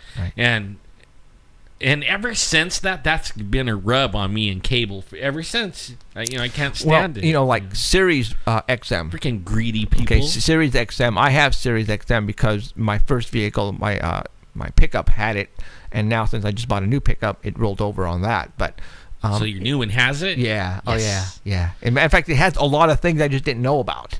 Okay, it has it all in. The matter of fact, it did a little bit better than the Ford. Really? Actually, yeah. Wow. So. I bought a new truck, and that's our new Bigfoot vehicle. So if we do shoot one, it would fit perfectly in the back. Yeah, it will. I'll have to show you guys a picture. Maybe I'll download a picture afterwards and show it to you guys. But anyways, okay. 24. You know what? Let's go ahead and take the break that we are going to take, so we can, go to the bathroom and get something to drink, and go from there. So. We're going to take about a 7-minute break. I am going to be playing some music from our house band, Possessed Tranquility. And we have permission from them to play this, so YouTube and all the other people. Green. Blah, blah, blah, blah. I remember that movie. Who? What? Huh? Oh, you can go to the break. Somebody just in chat was talking about Soylent Green. There was the answer, the end of everything, Soylent Green. Okay, I don't know. Okay, what I'm going to... No, you know what? I'm not going to show that. I'm going to show... that. Dun dun dun. All right. Okay, you guys. Like I said, go take care of some business. Go to the bathroom, get some cold to drink, some hot to drink, and come back in about 7-8 minutes, and we will start up again with Heidi Hollis, Heidi. and we'll continue on. We'll have some fun, and we're going to talk about some cool paranormal stuff. And maybe we'll get some people to call in tonight. Hey. And remember, if you have a blocked call, take it off a blocked because we will not answer it. We want to know if you're going to, give it to us, then we know what phone number to call back on. All right. We'll know where to send the sheriff. There you go. So, all right, you guys. We'll be right back. Take care. A couple of things different. I brought actually the modem right next to the tower, and that still didn't work. So, go figure. I don't get it, people. I don't get it. So, all right. So, we're back. That's a shame because really that computer's like really, not that much of a slouch. Yeah, we have top of the line stuff here, guys. That just blows me away. So. All right, let's go ahead and get a hold of Heidi Hollis, who's going to give us the report on some paranormal stuff. And Emerald is going to do that and get her on the line. And we're going to get Heidi. For those who are going to follow us on live stream, I'm going to show some pictures. You can also view the same pictures and some links on artbell.com's website. It's marked. Actually, it's right after the Squatch report that Daddy gave. Okay. Heidi Hollis, are you there? I am here. Are you guys there? We are there and here and there. Yep. Yeah, we are. Yes. Up and down and all around. All right. Sideways. Yeah. All that. Cool. All right. How you doing, Heidi? Are you there? Life is good. You know, it's actually been decent over here in Chicago. The weather isn't so icky. Right on. I think we got that. Yeah, you guys got it. Uh-huh. Thank goodness. Yeah, the 80-mile-an-hour wind and the freaking everything. Oh, well. Live with it. We need the rain. All right. Yeah, you guys did need it, and apparently you got it in gobs. Yep. Big time. So, all right, Heidi, we're going to go ahead and get into the Heidi Hollis report. And what is going to be your... Because, Danny is the Squatch report. So how do we announce you? We'll just invent something. Yeah. You know what? It's like I love covering all sorts of odd topics, so I like to call it, odd topics and odd advice with me, I guess. I don't know. We'll dream it up, right? Okay. Yeah. When you come up with something cool, let me know what it is, and this is how we'll introduce you starting, next time, I guess. So. Sounds good. All right. And I want a purple carpet rolled out. Oh, okay. Purple carpet. It's already out. You just can't see it. Yeah, you are a freak like my wife. I love the purple. Okay. It's the color of royalty. So, anyways, this week, I came across some really, really interesting stuff. I don't know. I'm sure you guys have heard of this guy in Italy called Antonio Urzi. He's essentially considered the modern-day Billy Meyer, who's able to capture tons of UFOs on video and photos, and supposedly over the past 8 years, he's captured 1,700 different UFOs. You've heard of this guy? Why haven't I? I seen him. I think I seen him on. Let me see a the picture. Roku, I think. Okay. And they had like UFO show after show after show after show after, and he was on one of them. Yeah. He's one of those guys that pops up every once in a while. You're like, that's kind of familiar. It was the same thing for me, too, because, I know that there was a guy in Italy that's been a bit controversial, that's been taking a lot of shots, and everybody's like, well, why isn't this a bigger deal? Why aren't people really paying attention to this? So I decided to look a little bit into it, and Jaime Maussan, who's down in Mexico, you guys know who Jaime is, right? Oh, yeah. He's an interesting fella. He's taken an interest in it as well, and he's done an interview, actually, and there's a link up on artbell.com to show a little bit about his, but it's in Spanish. It's in Spanish. I apologize for that, but I couldn't find one where he does a show in Spanish. So okay, but so Jaime Maussan, he has also been doing some presentations in regard to this guy's story. And one of the presentations, there's also a link to that, which is in English. Mm-hmm. One of his stories, one of the videos that he took special interest in, he had analyzed. And what he found was absolutely astounding. I mean, everybody's like, gosh, this guy, it just can't be. How is he able to videotape so much? This is Billy Meyer controversy type stuff all over again. So Heidi got this guy to, some scientist that's able to analyze this, and he found on the video, and he explains it, reflective lens flares that only come from the sun, and you're able to see this from the sides of the craft and the bottom. There's also a photo that you'll be able to see, a still of this video to kind of show what it looks like. It's a disc of sorts, and the really cool part is he also describes the surface of this UFO acting somewhat like a prism, nearly like it has a diamond-type reflection on it. So, it's just mesmerizing to think, this guy, really, you think he's goofing around and making this stuff up. And I actually put a link to, how some people are saying, oh, this is how it can be done, this is a fake. But, because you always got to have that little opposite polarizing end to say, oh, this is what you can do, throw a penny on a clear sheet of paper and stuff. But this guy is able to verify that something is truly going on. Now, the fuselage, he also mentions, looks like liquid mercury, the way that it's moving and reflecting. And this is just so mind blowing. It's like, as they broke down this video, I'm just like, whoa, this is just getting cooler and cooler. But the edges of the silhouette of this, almost, when you look at something and you look away and you kind of see this little after effect image, they're saying that the silhouette almost mimics itself at times. It's got such a weird presence to itself, this craft that this guy Antonio was able to videotape. So, and he also goes into detail talking about heat dispersion, which shows proof of its movement. So it just gets deeper and deeper, and it also says that the coroners show that the object is large.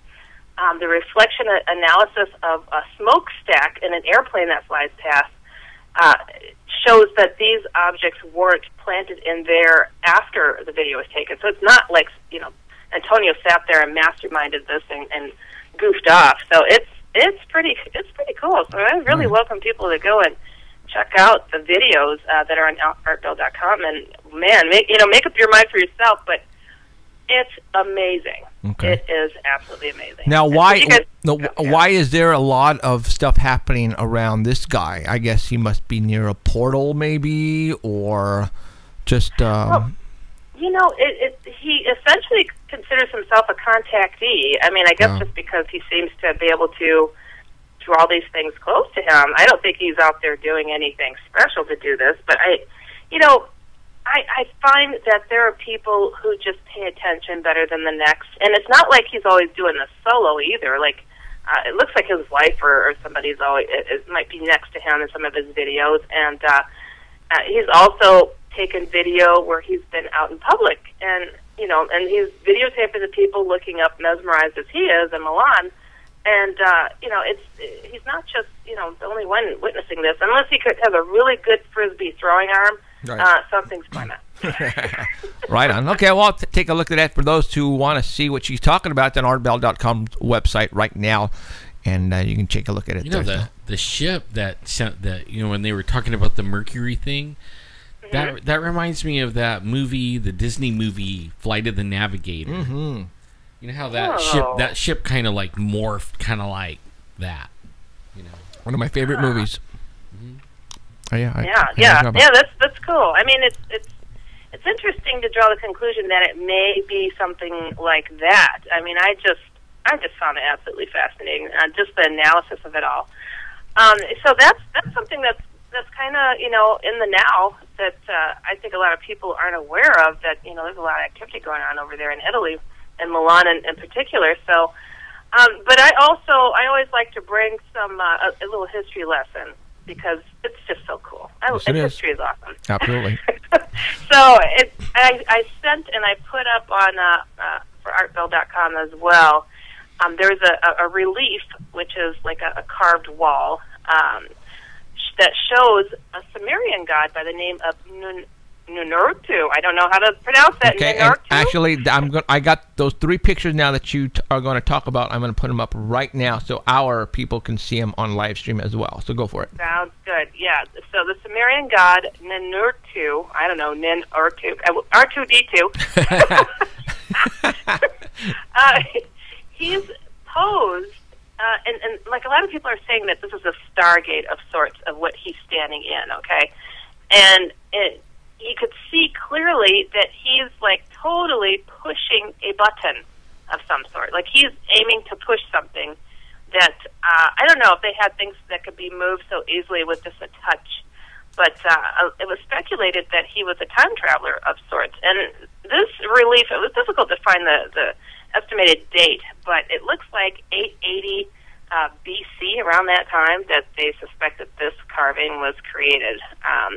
So if it was so goofy to find this. So if I'm wrong, somebody just throw it at me and say, "Hey, Heidi, it was this date." But anyways, this is so fascinating. What the heck is he pushing? And the wrist device that he's wearing, you can see this circular looking thing. It's not a watch. Supposedly that's what was used for time travel. This is the assumption that's out there. But what is really, really cool, and Alan, I know you're going to dig this, the emblem that's around his neck matches the design of the Knights Templar. Okay, hold on. All right, now it's actually a little higher. That looks like a cross. Oh. Yeah. So the Knights Templar, what were they? They were responsible for the Christian Crusades. They were the defenders of the Christian faith. And it's like, holy cannoli. Now this is a Anunnaki. Is what we're talking about here. He is considered one of them. Yes. Okay. Yes. Right. So right there. That's exactly it. Is he a Nephilim, or is he the fallen angel one? Like if it's a giant, he would be an Nephilim. You know what? Why this symbol? What is he doing? What is he up to? And you'll see the same god and some others too that are essentially kind of wearing the same kind of wrist thing and have that same kind of symbol on their chest. And it's like, well, were these somehow related to the faith of Christianity to come? I don't know. I mean, it's why accept that symbol, the Knights Templar, at a much later date. I mean, that's what's fascinating to me. But for these guys to have the exact same symbol, essentially, you'll if you flip over to that shield-looking symbol. Like this guy's supposed to be a giant, right? This guy's supposed to be a giant, right? This guy. So if he's a giant, I'm not certain. He's the offspring of one of the angels, supposedly. So there would be the fallen one, like the Nephilim. Right. So it'd be, you don't have that. It would be half. Oh, there it is. That's the Knights Templar. It is symbol that they would wear when they would go to battle. And it's the exact same thing that's on this guy's, just around his chest there. Now, just to give a little background about the Knights Templar, the Order of the Templars, simply Templars, were among the most famous of the Western Christian military orders. The Master of the Knights Templars' Great Seal was double-sided and showed the picture of the Dome of the Rock, but some say it's actually the circular dome of the Holy Church, the Holy Sepulchre Church. And on one side of the order symbol are 2 knights, and on one horse is on the other side. Let's see here. There was also a smaller single-sided seal which showed the circular Holy Sepulchre, and every Grand Master seal shares distinctive characteristics. So it's just so freaking cool. I'm like, wow, what is this implying here? I mean, the imagination could just fly. Yeah, and that's where sort of kind of want to talk about later on is the Anunnaki, religion. Man, we could talk for hours on this subject, but yeah. Oh yeah, I love it. And I also, just to mix it up a little bit. Got a little paranormal happening here for you guys, and that was the picture that you had just pulled up. This is something that happened, I want to say it was July of this year that this picture is taken from. Let me see. I don't see the date here, but this firefighter, Douglas Tippold, was called to a house fire in Gary, Indiana. And when he arrived, he took some photos of the property, and as he was waiting for his partners to unravel a hose, he snapped these shots. And it was just on his cell phone, so just to document the scene and what was going on. And it wasn't until later that his wife noticed something strange in one of the photos, and you could clearly see something quite spooky to the left. To me, it kind of looks like the Hat Man. I don't know. But yeah. Well, you know what? It looked like a Confederate hat to me. Oh, there you go. It's sort of, kind of, but you can go either way. Let me zoom in on that. They're also saying that in the doorways, there looks like there's a child standing there, a child's face. I don't see that so clearly, but a little bit, just a little bit. Yeah, I see the skull on the right side. Right there, maybe. Kind of like. You kind of see that? It's just a little bit. Yeah, but man, the one in the left window is definitely there. Yeah, I see. Yeah. Wow. Oh, you're good. You're good to zoom in on that. And I also put a link to the video that tells a little bit more detail. Yeah, the kid is supposed to be standing right over there in that area. And it's like, I don't see how some people can question, is this a hoax?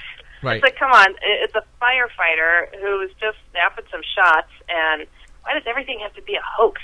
Sometimes we just have to take things for what they are, and hello, it's right there, staring you in the face, and it looks like a dude. Yeah. But I see what you mean about that hat does look a little different. I can't make looks it like out. a pirate.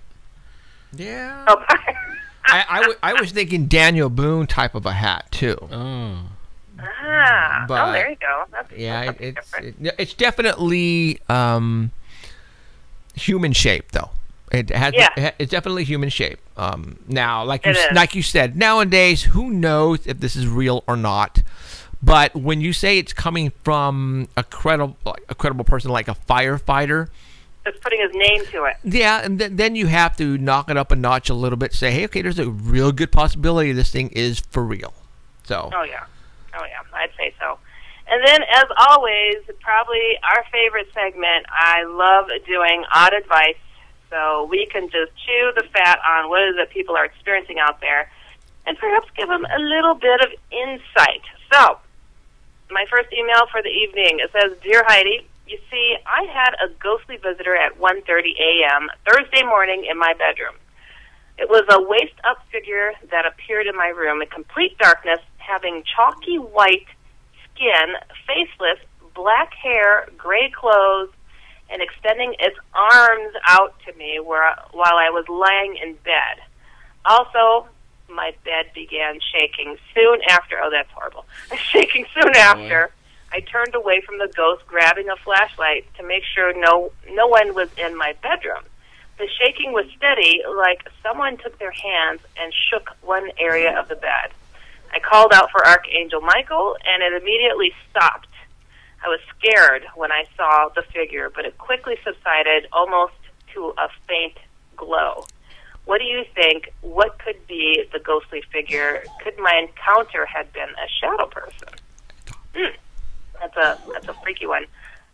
When people ask about shadow people, I'm like, well, the easy answer is it's all in shadow. This one has a face to it with black hair and gray clothes. That almost sounds like the soldier, a soldier or something like you were talking about there. Right. Yeah.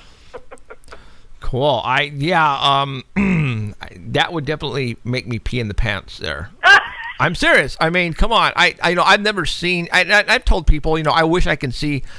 One of these days, I probably will see a Bigfoot face to face, and I don't know what will happen. And that goes for a ghost or a spirit. Who knows what will happen? Well, I hear Bigfoot are good eating, so I'm kidding. Tastes like chicken. Tastes like chicken? Yeah. Yeah. As Alan would say. I always, I just do the backup plan. I just reach around, grab a load, throw it at him, and run. Because it's already there. Yeah, that's right. Because it's already happened. Yeah. Yep. Yeah. My goodness. Definitely. But this is strange to me though. This guy's story. I mean, so it's like he's lying in bed, and he gets this chalky white guy popping in with gray clothes. I mean, it's not even the Hat Man, but it was something that seemed to be wanting to get this guy's attention for whatever reason. But I love the fact that he did, grab his face and chuck it at him. I mean, Archangel Michael, I mean, that's, hey, I go straight to Jesus or God, but, as long as it's related, I suppose, right. That's a good route. My goodness.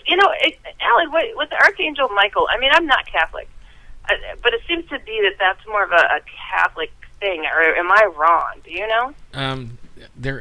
I researched him a little bit in the he actually was one of the ones that actually fought the devil and threw him out. Threw him down to here. Okay. So I mean, God didn't do it at all. He sent Michael to do it. And then there was another place in, I think it's like Book of Daniel, where Daniel's praying, and the prince, they call it the Prince of Persia, okay, some kind of demon principality that is like a chief prince over that geographic area and actually rules the leaders, okay, the kings there.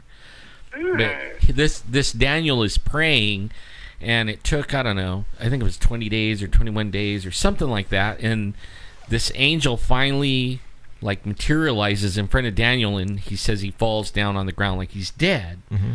And the thing, touches him and says, stand up and talk to me, and don't worship me, because I'm not God. I'm just an angel, right? And tells him that I actually had started, I heard your prayer when you first started praying, but only I had to fight this Prince of Persia demon. And he was so strong, I went and got Michael to help beat this thing. And then he with Michael's help, he made it down. So, Michael's like this powerful angel. There's a show on the Sci-Fi Channel right now about, I believe, Archangel Michael and some other angels, and it pretty much talks about them battling evil and with wings and the whole 9 yards. I'm going, I was watching this with Cheryl, and we were tripping out because this is a religious whole thing. I mean, I believe it's Michael the Archangel, and it's a show on it. And really, yeah, I've seen Constantine, but I didn't hear about Archangel. I did this little. I mean, I'll make this quick, but I did a little research on angels, right? I like to do word study, like some words in the Bible. People will say, they don't mean this or they don't mean that. Like Nephilim, for instance. Mm-hmm. It means the fallen one, and then, but only it came from they call it, they're giants, right? And it come from this word, and I can't say the word because it's Greek or something like that. But it doesn't mean giant; it means born in the earth, born on the earth, right? Gia. Oh wow, that's wild. I had not heard of that. Yeah, and then but only they are giants though. See, that's the thing, is they're also giants. So so it kind of sticks, but it doesn't really mean that they're giants. It just means that they have power. Really, they have this supernatural, half angel, half human power. But okay, now to the study part on the angels. I search and search. I was trying to figure out if there was actually ladies, or women angels, because it always says there's going to be the seed of the angel and the seed of the of a woman that makes these Nephilim. And I found out they're all men. All the angels always show up as men, at least in the Bible and in the book of Enoch, and some other ones are, unless they have offspring, and then some of the offspring turn out to be the other chromosome, But all the angels, they all are male. Every single one of them is male. There's no description anywhere of them being female. Like when I think it's what Sodom and Gomorrah, is that the one where they went in and they warned, I can't remember, Lot or whatever his name is. Right. And when they went into the city, there was 2 of them, and the people in there was banging on Lot's door saying, "Hey, let them 2 guys out. We want to, they're gay, and they wanted to have relations with them, Right. And then when Abraham was getting ready, when they changed his name from Abram to Abraham, it was 2 angels, and they actually sat and ate with them and everything. And I mean, it's just interesting that I couldn't find any female ones, angels. That's mind-blowing. That's something I'd never looked into, but you surely will see angels depicted as being female quite a bit. There's actually not that I could find so far. I mean, I might be wrong, but so far I haven't found one female angel. But I have found the offspring of these angels and the women, and there's like 200 angels, and they made a pact, and they said they were going to take women, and they took any women they wanted, and had, babies. Right. And those babies wound up and even in the Bible it says those babies actually are mostly men, or all men, and they were the men of renown. And they actually say, like, in the days of Noah, when these things were all over making babies everywhere, right? It said in those days, and then like the days after. And now I'm trying to figure out, when is the days after? Like, it's supposed to be. When does that take place? You have a lot of time on your hands, huh, Alan? Yeah. Actually, on this storm that came through, I didn't get out of bed for 4 days, so I just sat there, researching the whole time. The storm killed me. But wow, that's fascinating. But I have seen artwork of angels depicted, but they're as women. But I guess they're not as ancient as the Bible. These have just been, I don't know, or they just maybe they look like, maybe they're young boys and they just kind of look like women to me. I don't know. Oh, it could. It could. The little bitty baby ones too. But but I got another quick email here. I'll just read off real quick. But I wanted to tell that person though too. Thanks for writing in. That ghostly figure sounds like it was up to no good. Yeah. That it took Archangel Michael to come and give him a spanking. So I don't think it was a shadow person. So personally, it just sounds like it was some kind of a rotten, low down, good for nothing ghost. Yeah. But there's another one. This is a short one. It says, "Dear Heidi, I am a 46-year-old mother and RN. I have not seen any shadow people, but my 9-year-old daughter has several times. I believe my daughter, and I'm trying to find out what they are and what they want with my girl. I have blessed my house and went to church. I have prayed and tried to teach my daughter to think of happy, positive thoughts. I can usually feel when a place is ominous, but that is not my house. I feel as though my house is happy and safe. Therefore, I am wondering if these shadows are something else. My 7-year-old son had recently questioned me why there was a shadow looking over my daughter while she was asleep." Well, that's horrible. He seems a little confused in the story, but I did get the gist of it. It seems as though it is just my daughter they are looking at. Why? Please help me to put information together. I am just a mom who will do anything to protect my little girl. Thank you, Deborah. Well, boy, the mama bear is out. That's scary, a little bit. Gosh, it's so horrible and terrible to hear when little kids are being the victim and the point of interest for something so darn evil. When I hear and see this type of stuff, and, the mom has done all the right things. I think that's fantastic that she's gone. She's blessed the place. She went to church to try to get things right and do everything possible for her little girl. But her place is blessed and protected, apparently.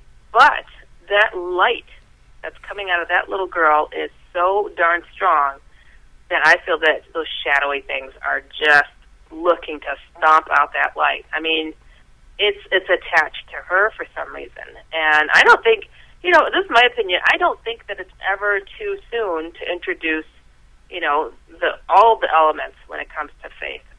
The God element, the Jesus element, all of it.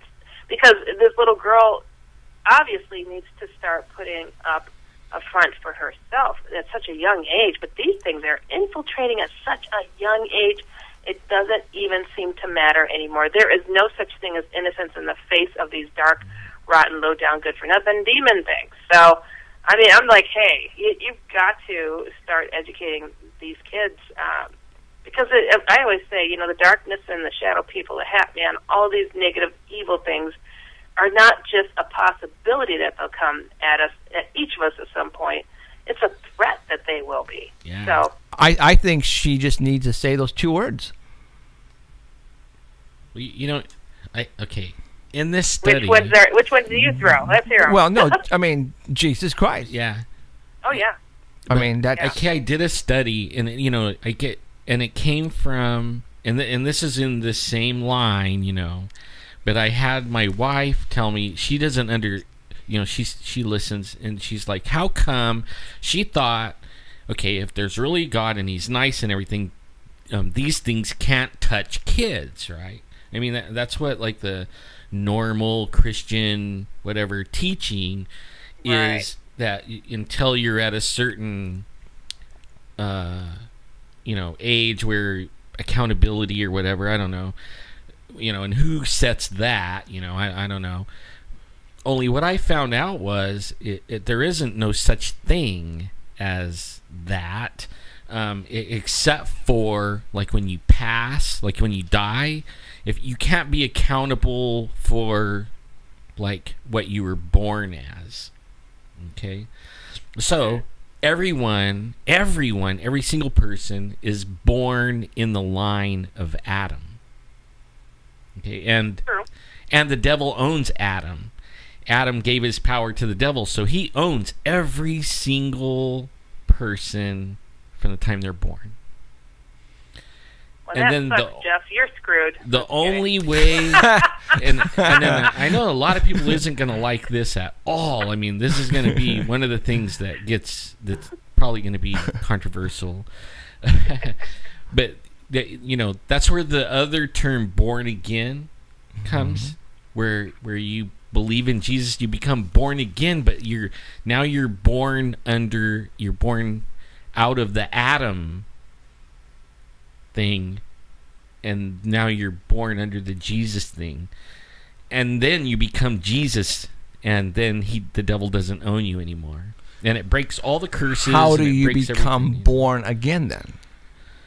That is like a process, and usually it's pretty easy. You just ask them.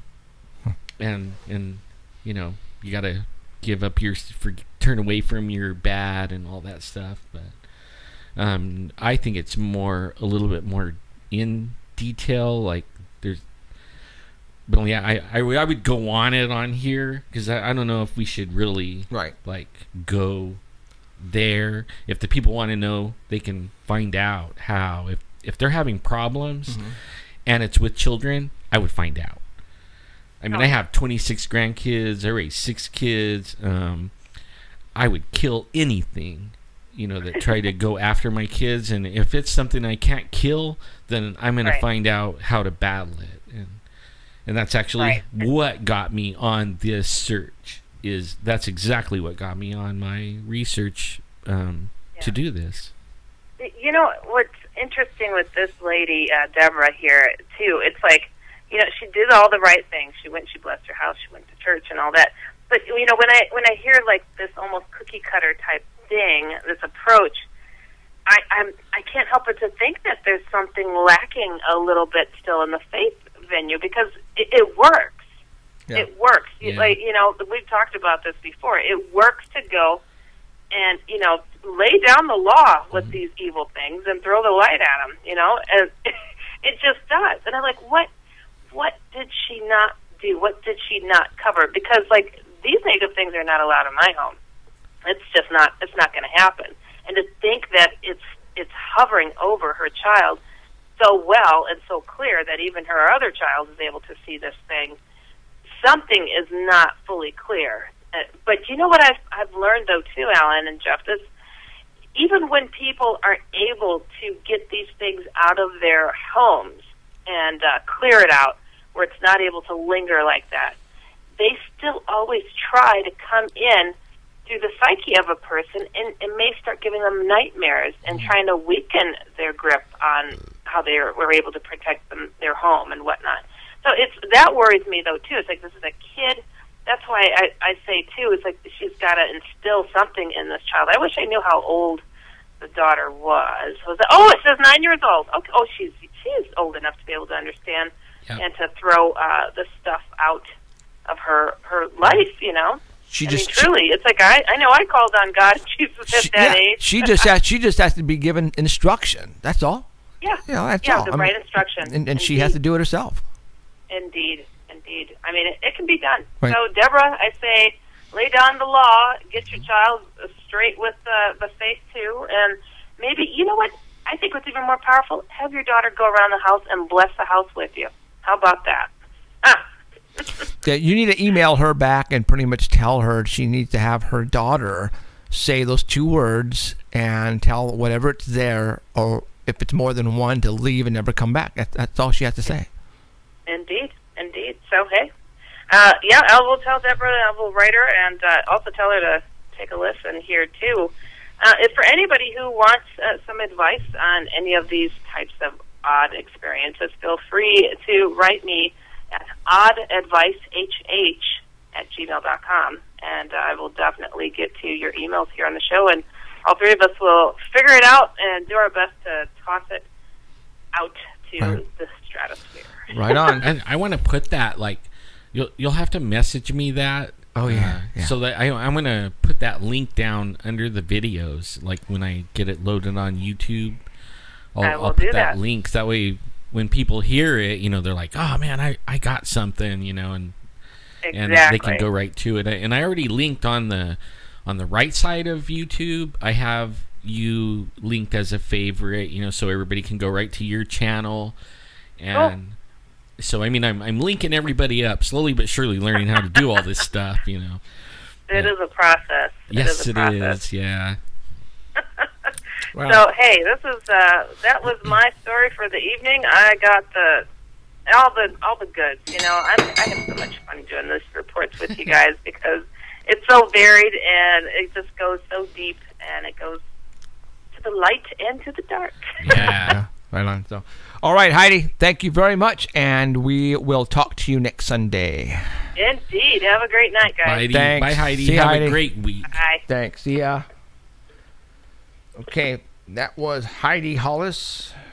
And for those who don't know, she is also the author of several books, and the main book is The Hat Man. And if you go and Google it, she is all over the place on that book. So it's a bestseller on the paranormal side, and she's doing really well with that particular book all over the world, not just in America. So go take a watch and go buy it and then read it, because you know, the Hat Man is seen all over the world, and people have experiences with that, whatever it is, and it's a scary thing. So, you know, if everybody would like talk to their relatives and stuff like that and say something about the Hat Man, they will get first-hand stories from your own family. That's how much the Hat Man is out there. And like, you know, a lot of people keep it silent. They keep it secret. They keep them to themselves because they think either they're imagining it or they don't want to be laughed at.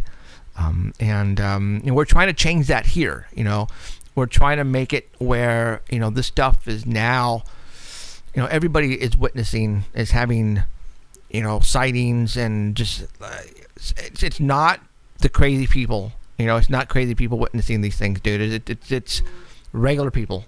All right, hold on here. I got an email. I went home and felt well, so sorry. No problem. Emerald has left the building. She's not feeling good. She's like sleeping over there and coughing. So I said, get out of here now, because the studio's cold.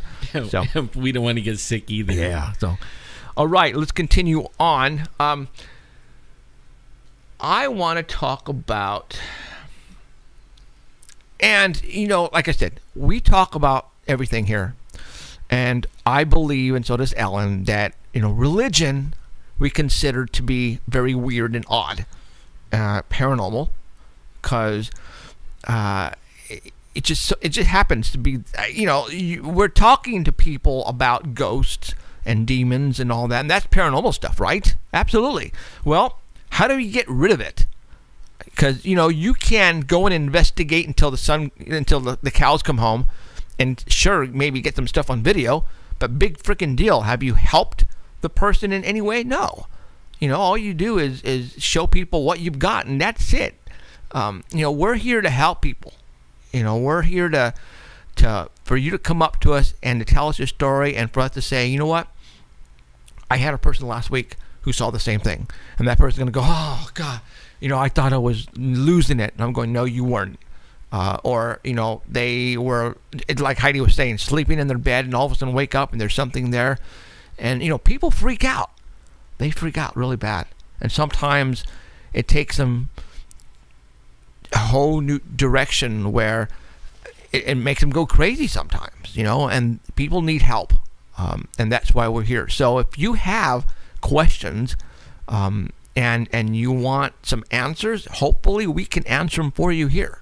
That's what we're here for, you, to whatever you've had on your shoulders for 20 years, for 30 years, and that goes for sightings. If you have pictures, if you have videos that you finally want to bring out and show somebody that's not going to make fun of them, I want to see it. All right? I want to see the dang picture that you took 30 years ago of a hairy 10-foot creature walking across the street or in your yard picking an apple or an orange on your tree. I want to see it. Or a UFO hovering right above your house and you got a clear picture, And I want to see it. Man, oh boy, do I want to see it. Okay, so there is on our website at paranormalcentral.net, there is a form, Ellen, placed there that you can actually fill it out and send us an email whenever you want, and it goes directly to me. And if you're writing it to Ellen, well, then I will send it to Ellen. Okay, so send us an email. I also have a 24-hour hotline. Now, I've been getting a lot of calls, and it's early in the morning and late at night. I would prefer for you, if you're going to call the 24-hour hotline and give me a story or tell me about a certain subject, do it during the day. Because it's weird, but I've been getting a lot of calls on the East Coast at 10, 11 o'clock at night. I'm like, it's 2 o'clock in the morning over there or 1 o'clock in the morning. What are you doing calling me at that time? Not unless you're witnessing something that's awesome, but I'm probably in bed by then. Only because we are still working people here, and we have lives and we have families and all that. So I do want to hear your stories. Send them through the email, and it'll get to either one of us, whoever it's supposed to be for. All right. So okay, now that the same goes on YouTube. If you go to, I think it's like the About tab, there's also a link that you can email. It goes to the email, Singer Paranormal, or Singer Paranormal at AOL.com.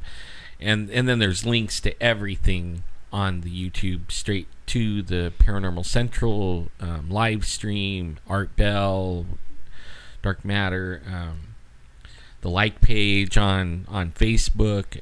Everything is right there. It doesn't matter which website you hit, you can find a way to contact us. Right. Also, as you know, we are going to start, actually we've already started filming a little bit. We're going to start filming a whole lot in January for the show on the Fox Network. Now, found out that we have a lot of people who are watching us right now. And I mean, there's producers and possibly some networks. We haven't signed anything with the Fox. The Fox down here in the Central California is giving us a shot. So there are no contracts signed whatsoever, but they've given us some airtime, which blows us away. And we're going to be giving them 8 episodes, and we're going to start filming in January. But there still hasn't been any contract signed. So if there are some networks and some producers out there right now who think that who want to take us and do something with what we're doing here, then you need to give me a call or email us. All right, because like I said, what we're doing right now is not set in stone as of yet. I mean, very well, we could do 2 or 3 episodes on the Fox Network, and Sinclair Broadcasting could say, all right, let's sign something. It hasn't happened yet. So if there's a cable channel out there who wants to do something with us, and I tell you right now, we are ready. We have everything in motion. I have so many good episodes, it's not even funny. But regardless, we're going to be filming for the Fox network here in Fresno. But if there are any other companies or networks out there that want to throw an offer at us and make us their home, our show their home, then you contact us ASAP. Like I said, right now the Fox network has given us the opportunity to give us an hour airtime, no charge to us, because they know our shows are going to fly. All right, or otherwise they would not be doing this for us. So this is going out to production companies, to producers. The show idea is already set in stone. It's mine. The name has been trademarked, and the show idea has been trademarked as well. So, but that doesn't mean anything. If you have an idea, if there's another country, because I believe there's a couple of countries out there who are looking at us right now for possibly licensing the show overseas as well, because I think we'll do really well overseas. You guys need to give me a call ASAP or send us an email. My phone number, 24-hour hotline, and I say 24-hour hotline, and I just told you not to call me early in the morning. But if they're you're gonna have to, doing something at 2:00 in the morning, and there's a ship flying by, and they're videotaping it. Call. Okay. Yeah. But if you're on the other side of the world, and obviously during the day is nighttime on this end, call me anyways. Okay. I'm gonna give you my phone number. And this is the 24-hour hotline, and it is area code 559-287-8367. 559-287-8367. The last four numbers represent the letters UFOS. All right, I've had that phone number now going on a little over 10 years, and it's a cell phone that I have. Apart from my personal cell phone that I carry with me 24/7. So like I said, you can call me anytime, or you can email us at the form at sangerparanormal.net. But right now we are taking, again, producers, production companies, networks, sponsors. Yeah. If you guys want to jump on right now, because we are going to hit hard, as in January, we're going to start filming these episodes, and we have some killer episodes that are going to blow people away. And we're still continuing this. Oh, yeah. So all the people that are listening all around the world right now, and I mean all around the world, we're still here. We're not going anywhere. This is just something that we're doing like in tandem of this. Right. So don't freak out and panic and say, oh, no, they're going to go away. Nah, we're not going nowhere. We're going to have a TV show and a radio, internet radio TV show, I guess, if you can say it that way. So. But yeah, and if they let me, I'll even have that on the internet. You know what I mean? Yeah, like after a certain amount of time. Right. We put that on there. So, like I said, give us a call or send us an email. And I don't care who you are. If you're in the business and you want to get us in, you want to associate yourself with us, then do it. Give us a call. Well, excuse me. All right. We got about 25 minutes left. So, actually, you want to hand me the phone? Does anybody, like I said, Emerald just left, so I got to get the phone from her desk, and we're going to get the phone over here. Does anybody want to call in and talk about whatever?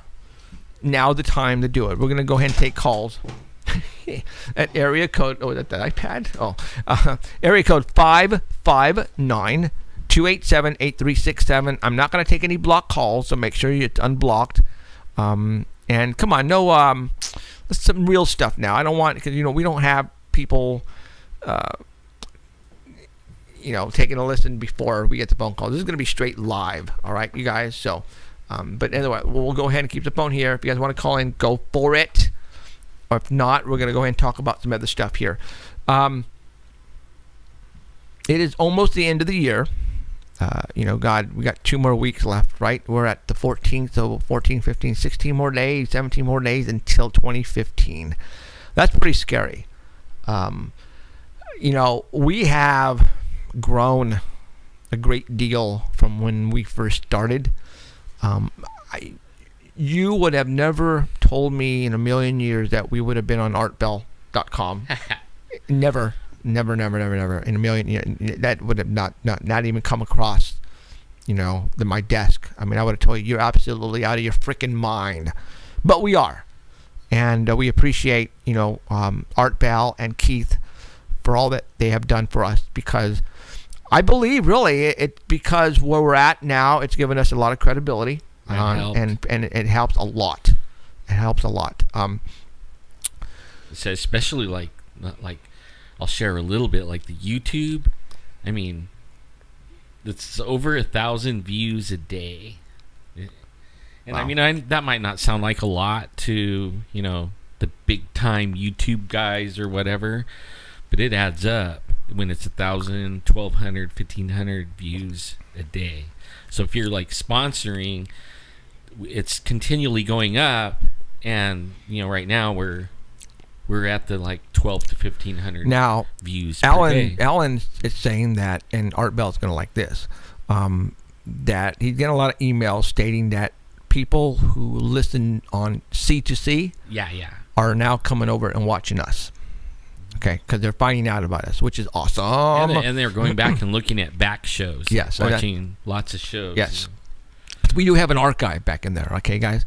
So, now, I was going to talk about something. I just spaced it out. You know that Anunnaki symbol thing that Heidi showed? Now, that symbol on that lizard thing is Templar by a long time. So they must have took that. Well, they've known about it, actually. That's okay. Yeah, they took it, and because they knew about. See, now my research is showing that line of lizard people is not gone. That they actually, when we were talking about the seed of the woman and the seed of the Nephilim a little while ago, they mixed in to a human line, and that's who our rulers are and our presidents, and that we were talking about earlier. They're not gone. They're very well here today, controlling our corporations and our governments and all this stuff, and everything that we were taught. Everything we were taught, it might be wrong. Yeah. You know what I mean? Like we lived this little dreamland, and now the dreamland's falling apart, and reality is smacking up everyone. Matter of fact, that's right off of one of the songs for Information Society. We all live in a dream. It's not what you think, guys. And it's hard to comprehend that. It really is. I mean, the stuff that we talk about here is just you got to be kidding me. It's we're talking reptilians, really? We're talking Bigfoots, really, guys? How old are you? All right, but we're not the only ones. Like, okay, you're from the 80s, right? Did you used to watch He-Man? He-Man. It doesn't ring a bell. I know what He-Man. The cartoon He-Man.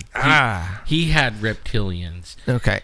Now, if you're talking about what I think you are, there is on YouTube an actual the opening of the cartoon.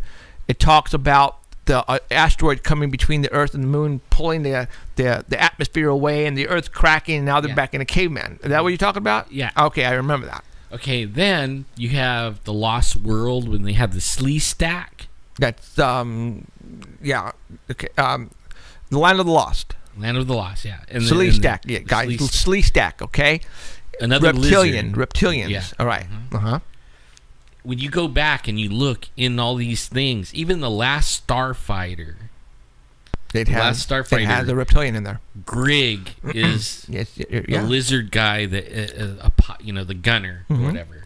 I mean, now, since you mentioned that, and we talked about it, I've got the movie. I'll have to record that particular, but what's the kid's name? I don't remember what the kid's name is, but he's already either on the ship where they came and picked him up because obviously he was good at the game, and he's on the ship and they're being briefed with all the other aliens, right? Right. Now, he is the kid who's now in his suit, is talking to, what is it, Grid? What is the name? Grig. Grig, like okay. That, yeah. And then he asked Grig, why don't you guys come out and tell the world about the existence of all this? And then Greg said, because they're not ready yet. Right. That is right in the movie, because they're not ready yet. And we hear that all the time, because the people on Earth are not ready for this yet. All right. Well, I read something today. I don't know if it was my brother that posted it or one of our viewers posted it that's made friends with me on Facebook. No, I think it was Donald Marshall that posted it. Okay. Donald Marshall, he's the one that goes down and he hangs with the vril, the lizards, right? I mean, this guy. I mean, if you want to read some stuff, you guys, I know some of you guys already know, but go on Facebook and type in Donald Marshall and read that guy's stuff. Oh my God, you'll be blown away. But anyways, he put that the light people have now, they made an agreement with the dark lizard people, and they are giving the dark amnesty for all the bad things they've done over the past centuries, you know, and now they have to turn the power back over to the light, which I don't understand, you know, what they're talking about, like, I don't know, Palladians, I guess, I don't know. But so now we're in this area of enlightening, which kind of is like enlightening, but only now the dark powers are going to give up the power. And he's talking about all the kings and queens and rich people and corporate guys, all that have this reptilian bloodline in them.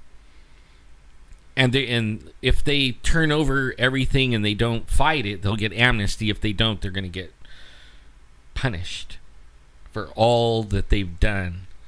Over the bad is going to get punished. So you're talking like you just said, then all the powers of the world then right. The light and the dark came to an agreement. And they're, I mean, and this is, I have no idea if this is real. I mean, don't hold me to this, you guys. I'm just saying that, you know, we could talk about all this stuff and we know some of it's real. I don't know how far real or not real it gets, or how far down the rabbit hole you want to go. Right. But only I read that today, and Donald Marshall was saying that in the cloning center, you know, and that's another one I don't know. You know, all I know is when you talk of Star Wars, I know you guys like Star Wars and stuff like that. They're cloning the Star Wars clones. I mean, oh my God, there's a bunch of movies on that too. You know, where they tell you that they've been cloning. But anyways, they made a deal, and then we're in the middle of that process of so who is the power switch. Who is the light? It doesn't really say. It just says the light. People that are good or light, I guess. I don't know. I don't know. It's an interesting read. It's wide open on Donald Marshall's page. You could go check it out. Okay. He'll love the hits. You know, he wants to actually spread this agenda, because he says he's the one to bring this all out, and he's actually been saying this for a long time, that the light, we're going to crack down on the dark, on the vril and everything, and he's been telling the Queen of England and everybody that, you know, they better give up, otherwise they're going to get punished. I mean, this is something he's been saying for years. Somebody else wrote this article and he found it and put it on his wall. So it's somebody totally else. So maybe then the light is coming this way. Do you think maybe the light is here already? I have a difficult with the light being here already. Me too, because most everybody isn't really that nice. You know, it's the Earth is pretty messed up right now. So this light, you know, I believe that our government is preparing for something. All right, and they've been doing this now for the past 3, 4, 5 years, hard preparing. And when I mean preparing, you know, the government's military, underground facilities, they're building it, making it stronger. They know something is coming. Now the question is what?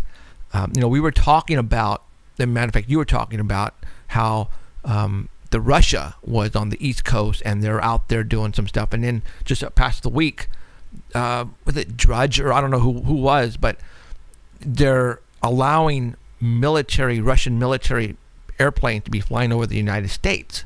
All right, that tells me that we're working with them on something. Oh, yeah. Okay, but the question is, what is this for, a good thing or a bad thing? Are they working together? Are they going to fight the light? Are they going to fight something that's coming this way? Yeah. You know, to us, it might be the light. To them, it's a bad thing because maybe whatever it's coming this way is to save us from the dark. Well, I from what I've kind of a little bit researching this, a little bit, not a lot. What I get out of it is that they don't. They've been warned ever since like the 40s.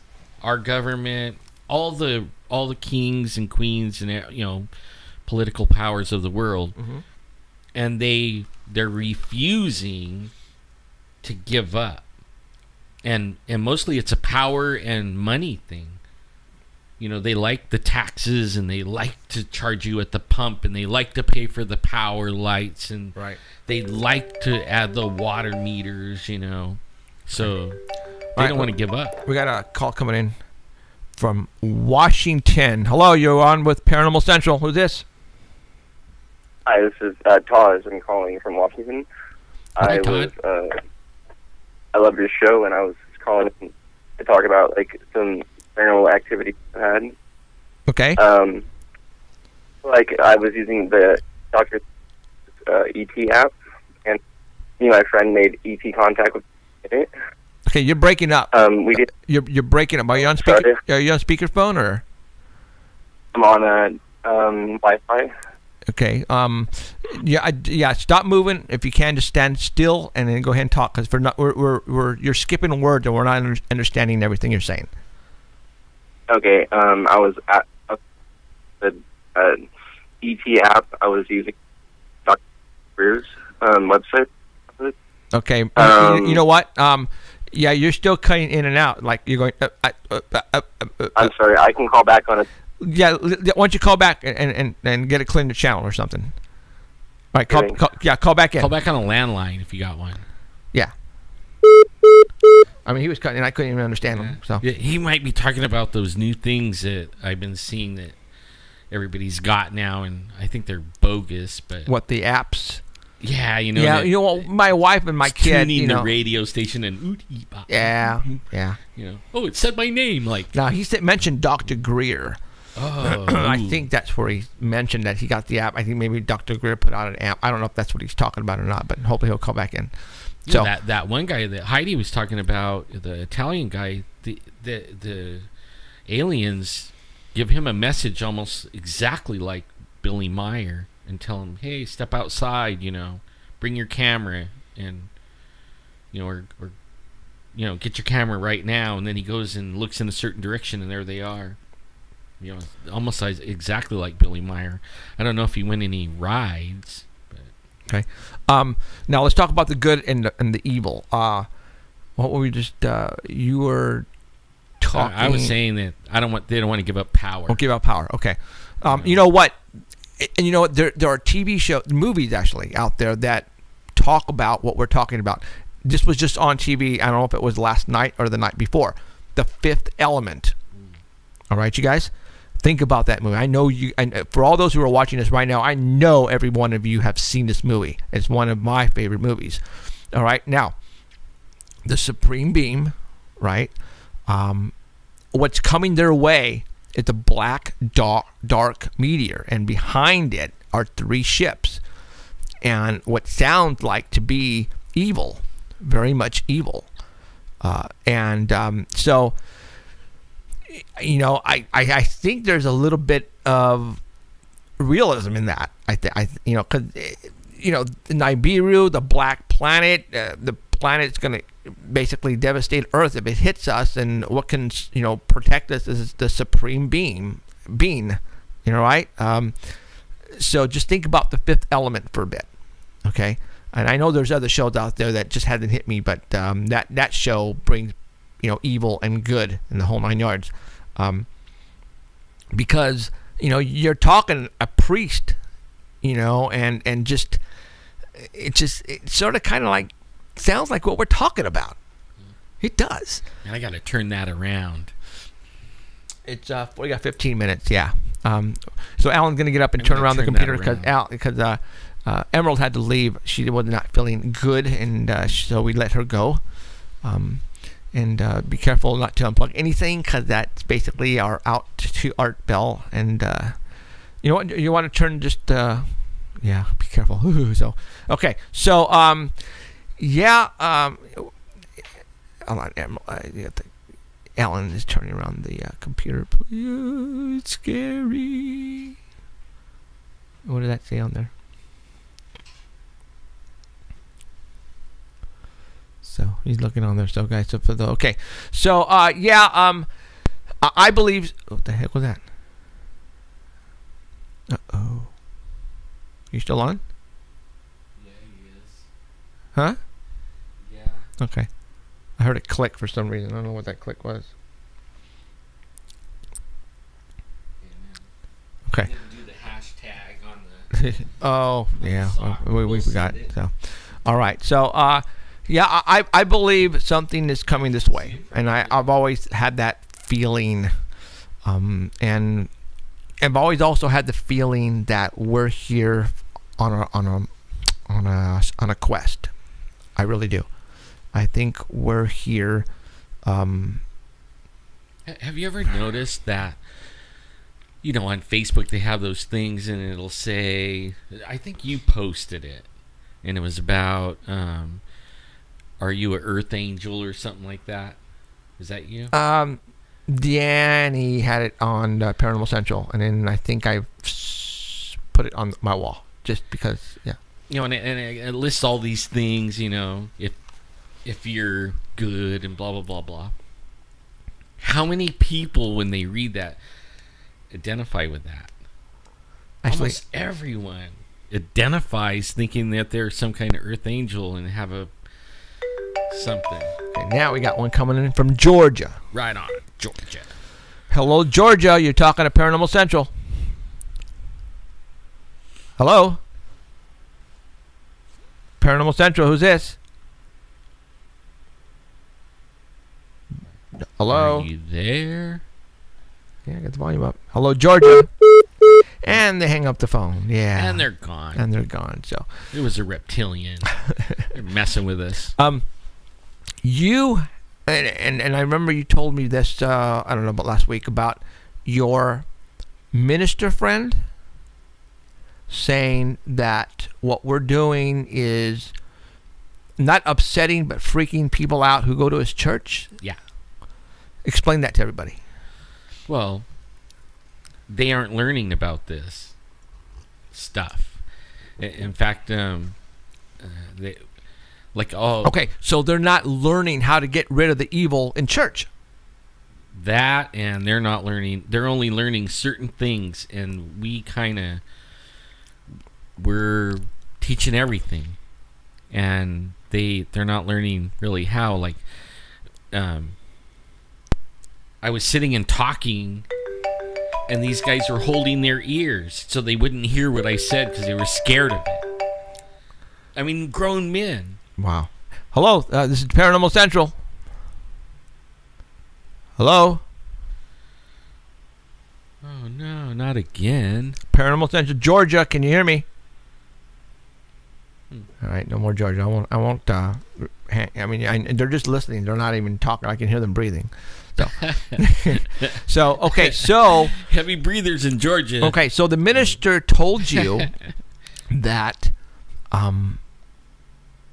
because you would think the priest or the ministers would teach their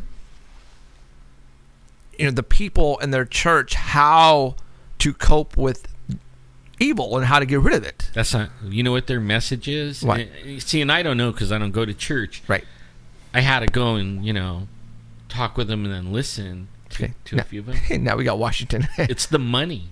They're teaching everybody prosperity. And they want your tithes. Oh, hey, Washington, you're back on. Hey, I got on their phone line here. There you go. Oh, you do sound good now. Okay. I wanted to ask you guys if you guys heard about this Dr. Stephen Greer and the Disclosure Project. Right. Well, yeah. Okay, I tried downloading the app, this ET Contact app, and me and my friend, we had some kind of ET contact within about a minute of using this, like playing tones of crop circles and whatnot, and we felt this crazy electromagnetic energy over our bodies, and it was really intense, and we didn't see anything, but we definitely could feel something, and my friend, you know, he felt it too. And I saw a bunch of reviews on the website, people within like 10 or 30 minutes getting all kinds of different contact, and I was curious what you guys thought about that. I never heard of it. Well, you know what? Coming from an app, you know, there are a lot of apps out there, and there are like some apps that allow you to zero in on ghost, and you know what? These are just apps. I don't know if what you downloaded, and you know, granted, it's coming from Greer and all. You know, he's highly respected, but you know, I don't know. I'm not going to tell you yes or no because I don't have the app, and I haven't used it. Mm-hmm.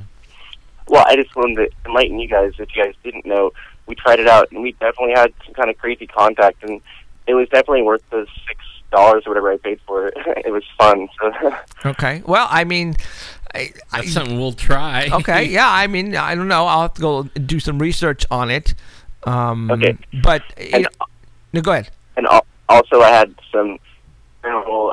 Basically, when I was younger, I was living in a place that had poltergeist type stuff, and I was attacked by demons for like 2 years, and we had to exercise and stuff, and I was baptized with holy oil, and I had a crazy experience.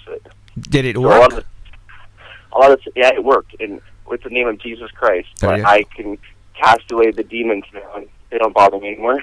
Okay, well there you go. You said those 2 words, right? And who told you to say those 2 words?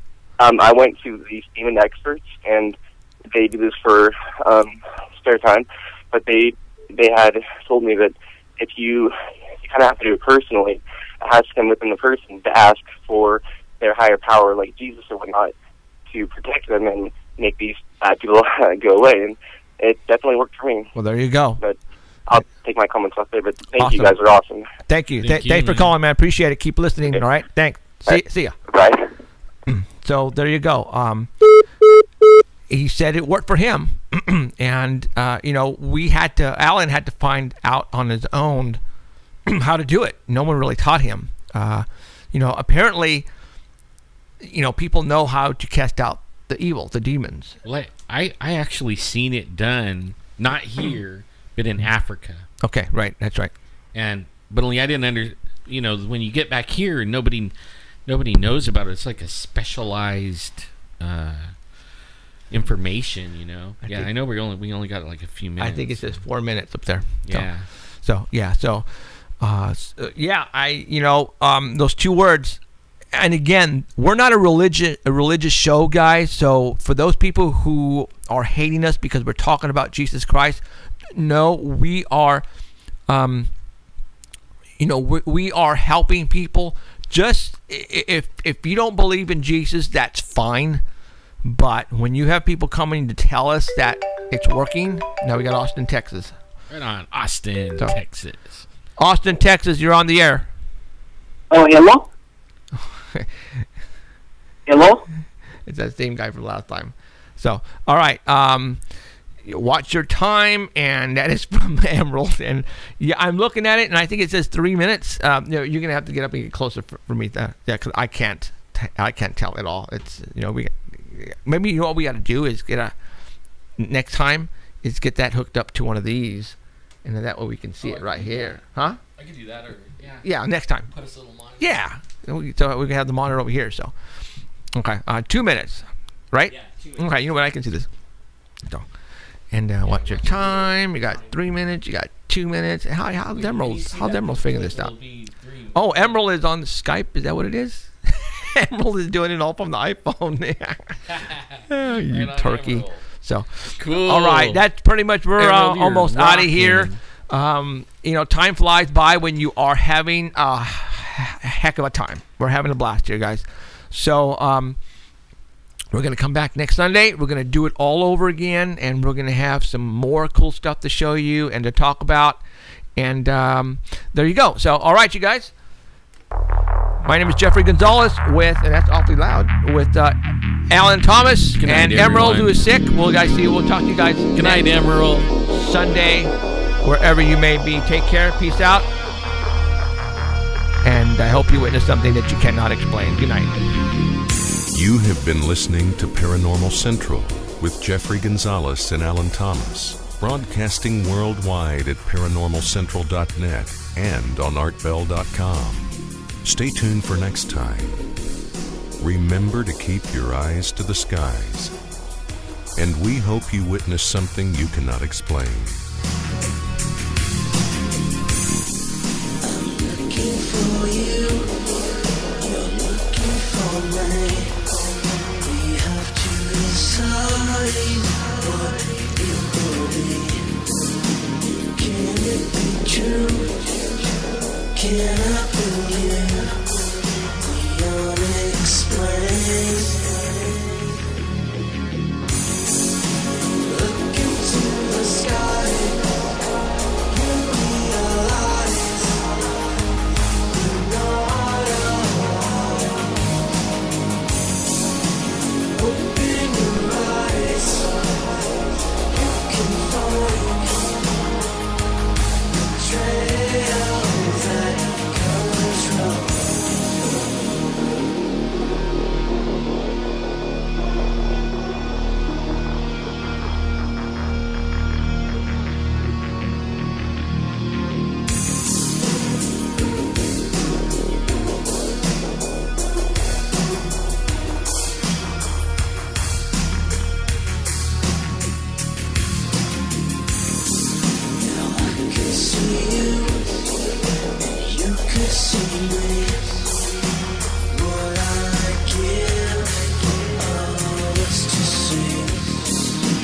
Yes, it's true.